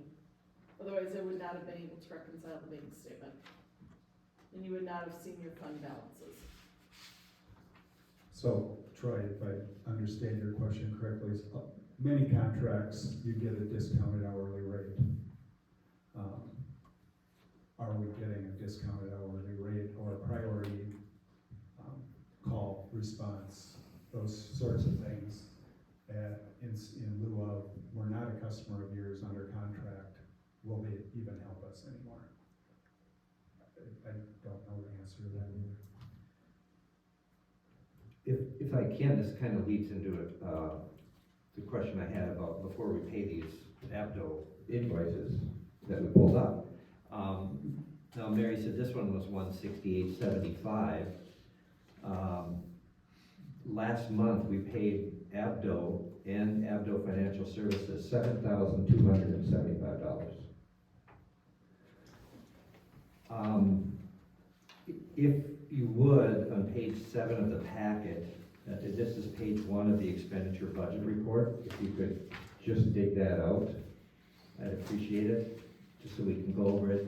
I'm just gonna go over these Abdo invoices. This first one is an Abdo audit, so this is not financial services. This is dated March 31, 2023. That's $4,850. Can you give me But- 1 second here, because I gotta find it. Oh yeah, go ahead. Okay, got it. Yeah, okay. 4850 was part of the, Right, is the year end of 12/31/2022, so we're still paying off that, is that correct? Review of transaction and preparation, Office of State Auditor, financial reporting form. I think that is the invoice for it. Right, Yes. so, and I know on February 13th, Councilmember Grote talked about overlap. With the new administration, there's gonna be some overlap. So here we have some more overlap. This one is apparently costing us $4,850. Now, these are all being paid in April. Here's the next one. This one, if you look at the date, this is page 31 of your packet. The date on this invoice is January 31, 2023. We're paying it in May. $785. I think that was during the whole plan where we were waiting. I needed approval to do it. It got mixed up in all the papers, is what my understanding is. That was for the 1099s and the W-2s that needed to get out before the end of the year. And when I spoke with Brandon, because we are time sensitive, that's when we approved it, so that they could complete that. That was at the very end of January in order to make the deadline. This next one is Abdo Financial Services. This would be page 32 of your packet. The date of the invoice is 3/31/2023.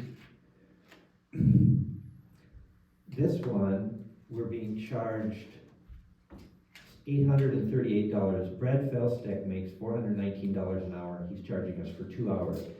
The thing that's a little disconcerting is the date of the charge is September 6th, 2022. So why are we billing, like, again, I know there's overlap, but this one's a little hard to explain.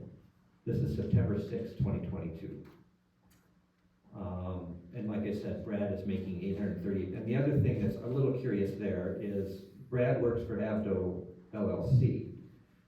Why is Brad invoicing us for an Avdo Financial Services? So I believe he explained to us that he would help out with some of the information and only charge what Abdo Financial Services would be. I do not know why that says September 6th. I did not see that on this invoice. But when we were talking about the audit and then having him come in or doing a little extra help, he had indicated to the full council that he would do it for the cost of what financial services would do and not his audit charges. But did Brad explain to you why he's charging us for something that was done on September 6th of 2022? That I do not know. I did not see that date on there. I don't know if it's a typo, but I could. Well, it's a little surprising to me. He's an auditor. I don't think an auditor is gonna wait that long to receive his money if he did the work in September 6th of 2022. So my guess is he may not have created this invoice.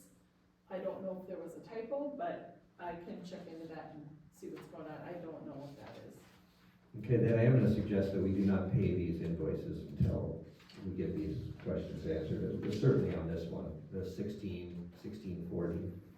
Another thing that Brad told us when he was here in March was that we were all caught up and we should not need Abdo Financial Services again. But here we are. I don't believe that's what he said. That's why we extended it to April 30th. And then we were gonna re-look at it after that. If I could finish. Sure. And then. So here again, there are still no January meeting minutes for the council to review. So this information I had to dig up. I had to go back to the packet of January 23rd. And I did find it, and I found the agenda item. The agenda item was already signed and approved by the mayor for a full year. It ran until January 31, 2024. Now, you'll remember this one because I requested authorized signature lines and dates, and I was accused of interfering with the contract. And really, all I wanted was a legitimate contract, one with dated signatures, authorized signatures. After consideration, the council agreed to extend this Avdo contract until April 30th of this year. And then the council, that was extended past the March 30 request of city staff. So city staff actually wanted it later. I originally wanted it March 30th, and then city staff asked the council to go to April 30th. And so here we are again, April 30th has passed, and the council is being asked to extend a contract for services that, in my opinion, should be done by city staff. Now, I looked at the January 23rd agenda, and the agenda item states that, this was in January 23rd, that this service has not been included in previous budget. So that says at Avdo Financial Services that it has not been included in previous budgets. My question is, why not?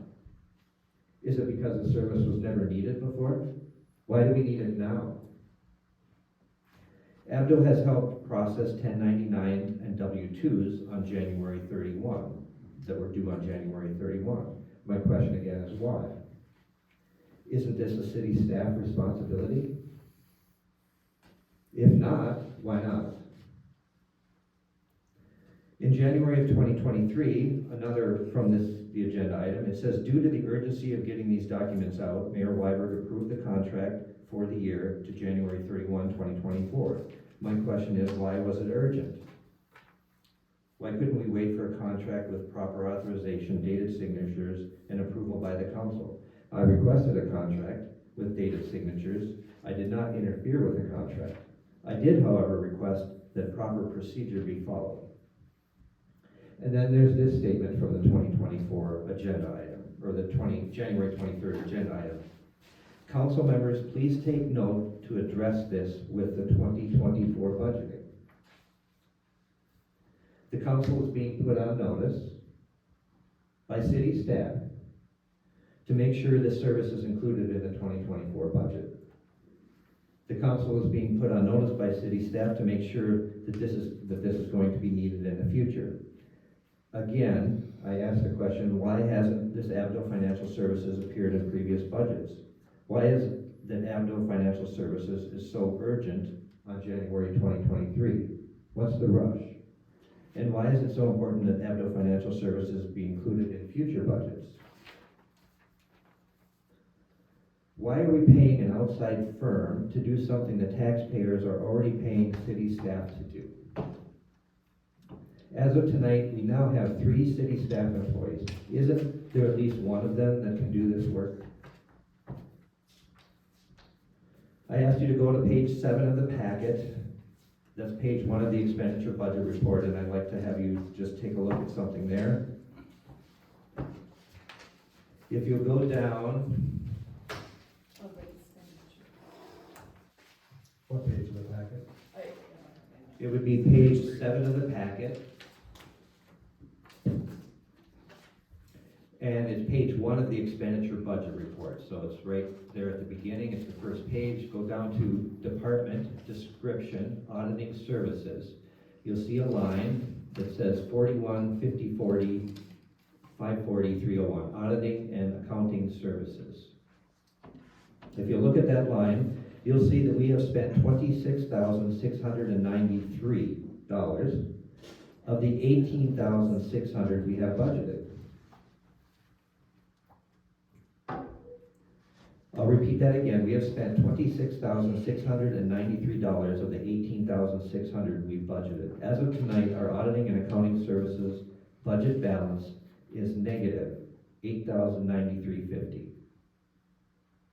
We've spent 143% of the budgeted amount. That means we've blown up the budget. And we are already over budget for auditing and accounting services, and it's May.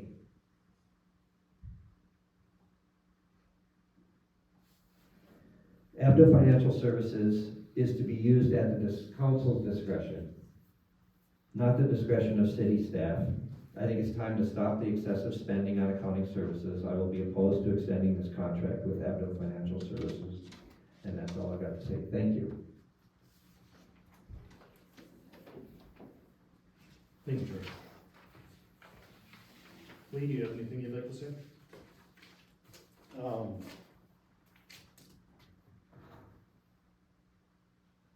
I think we should not extend the contract, but look into probably some different accounting help if we need it.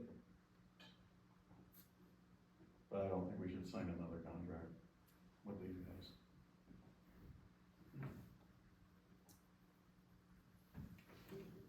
Larry? Extend the contract.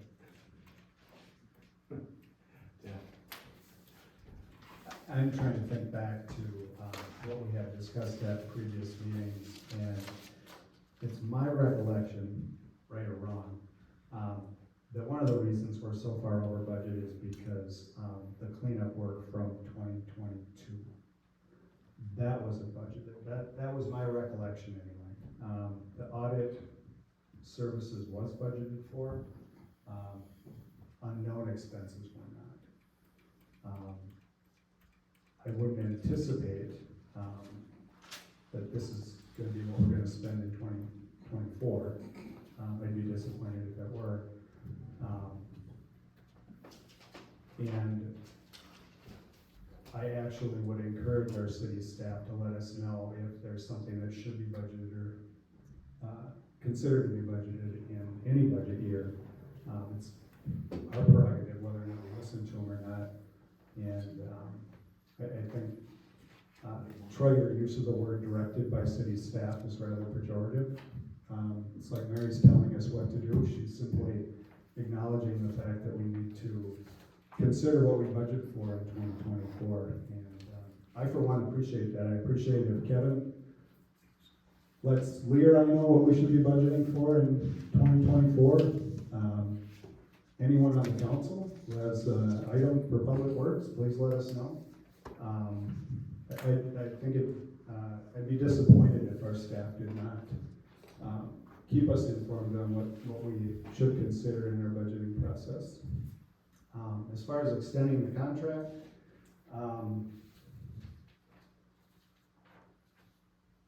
I don't think our books are in order enough yet. We're 1 year, this is our first fiscal year, into what I hope to be some sort of normalcy.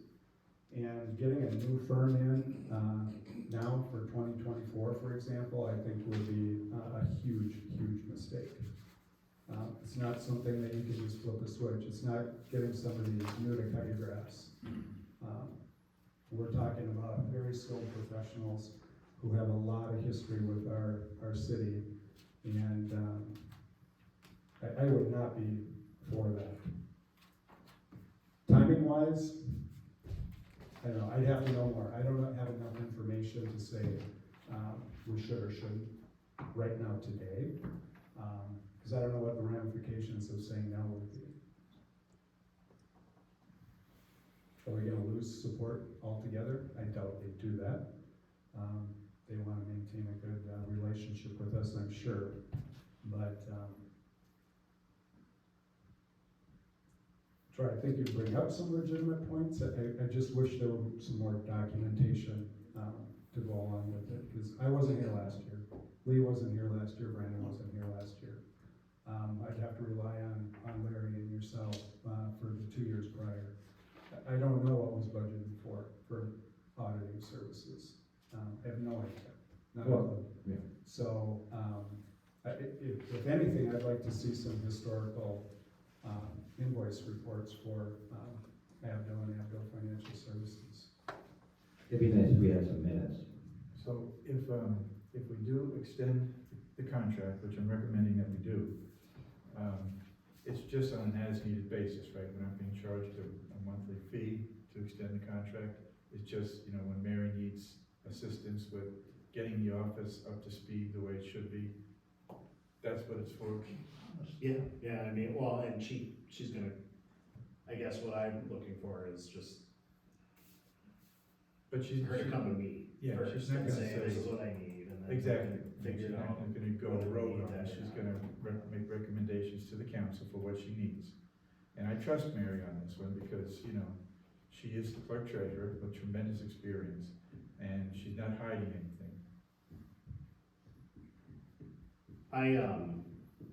I've been thinking about this since Mary and I spoke about a week and a half ago, and I knew it was gonna be a hot topic. I'm in a tight spot, which is fine. It is what it is, and I don't wanna go back, and that's where I'm struggling. I came into, we all did, into issues, and they're cleaned up. We're in the process of doing some other things in the office, we'll talk about in a couple minutes. But I also don't wanna go backwards. I just don't.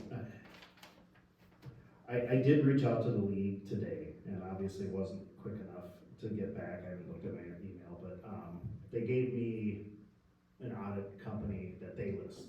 Now, Abdo didn't even come up. When you hit the little checkered and their preferred vendors, and you can hit auditing, and they didn't even show up on the league's website. So, do I necessarily, does that worry me? No, not really. But I also don't have a problem going and talking to the company that did. Only one came up. That's one. And I know they don't, they can't legally tell you who to use or not. But, so I did send that company an email, they're out of Minneapolis. And when I get back their information, and have a chance to talk, I'll share that information in our packet, or I'll send it to Mary so she can send it to everybody, and we'll get it in the packet. I'm not saying that I need to work with the Abdo forever. I'm not opposed to working with them. I do think some of this stuff is really expensive, and it worries me, budget-wise, we are way over budget. But it's a necessary that if we need 15 minutes of help here and there, I'm not opposed to it, but I wanna have, you know, extreme control over it, and I don't know your guys' feelings, if it's okay if I have control by myself, or if you guys would rather, wait, and we can put it on the agenda and talk about what help is needed, and then go from there until we figure out if we wanna keep on moving forward with Abdo, or if we wanna try somebody else, or maybe there's a different, like Lee said, option, I don't know, but that's, what I'm asking for is the approval for Mary to come to me and ask if she can call Abdo, for now. I guess I don't know why we're discussing another contractor, that wasn't my point. My point is that the taxpayers are paying Abdo Financial Services for services that they're also paying city staff to do. And my argument is city staff can do those services. We have 3 new employees now. We have qualified people. These are bank reconciliations that a lot of us do. I understand this is 1,000 people, it's not a family of 5. These are payroll reports that a lot of us do or have done in the past for a relatively small group of people that are working. I don't understand, you know, why we're talking about another contractor. My point is that the people are getting charged twice for the same service. And I think we have to stop it.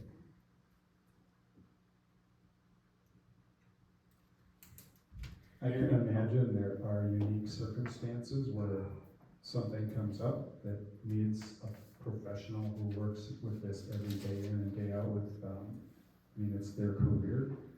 I would hate to handcuff the mayor or our staff from asking for some support on an issue that could put the city at risk.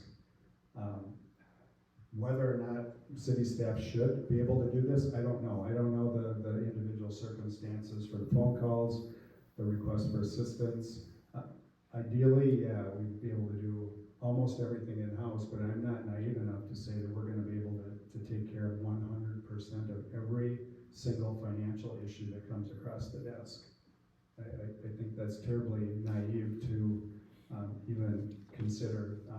Again, really hate to handcuff the mayor and our staff to say, no, you can't call anybody, I don't care what the question is. I think that would be doing a disservice to our city. Especially if it puts us at risk.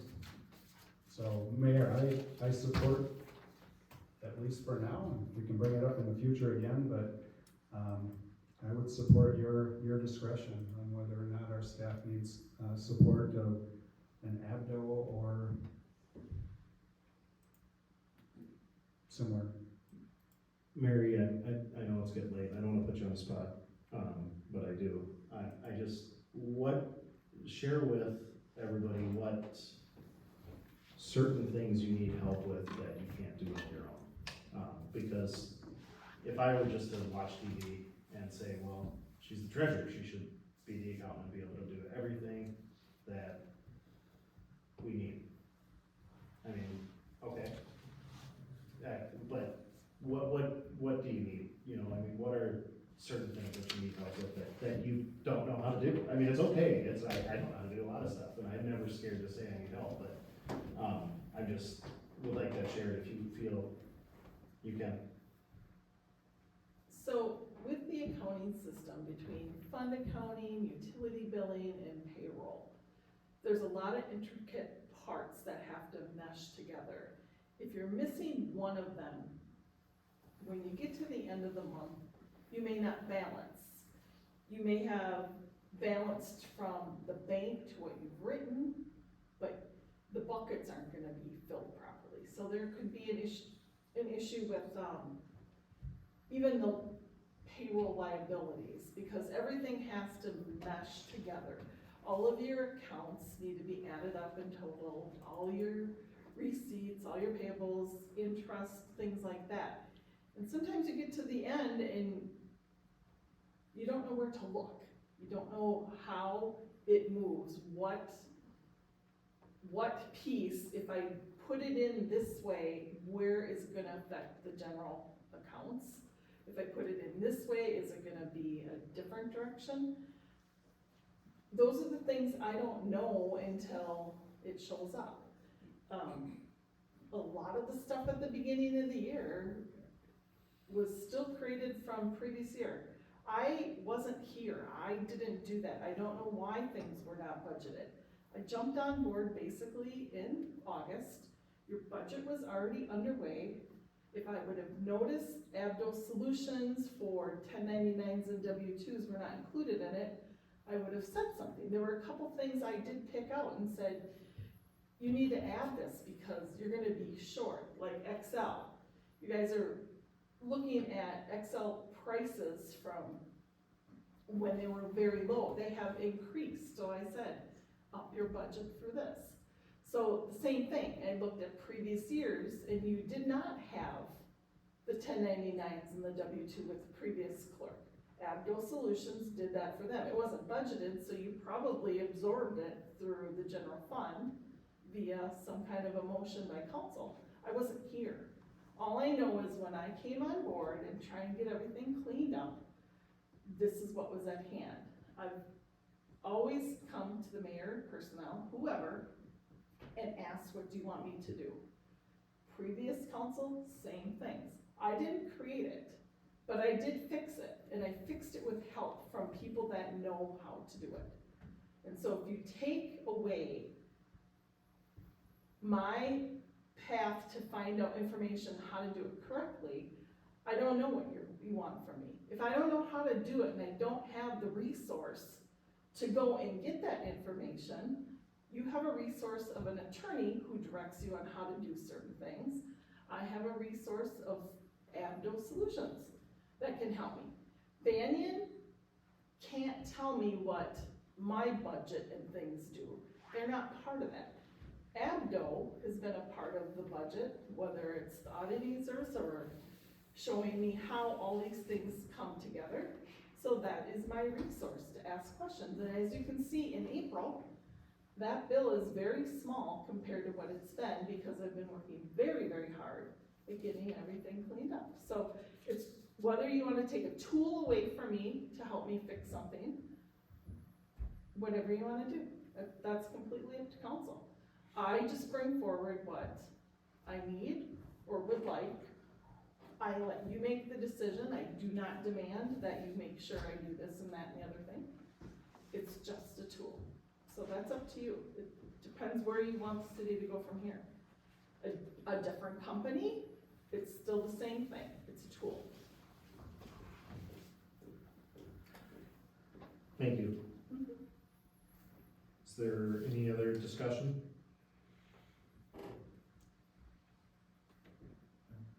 No? Okay. All right, well, I had the motion in the second, so now we need to move forward on, Can you remind me? Yep. It was Brandon and who's second? Larry. Thank you. The motion is to extend Abdo Financial Solutions per, through 1/31/24 per approval through myself, as the liaison, for help with accounting help. So, we need to, go ahead and make a vote here, so all those in favor, please say aye. Aye. Opposed? Opposed. Opposed. Brandon, Yes. which way did you? Aye.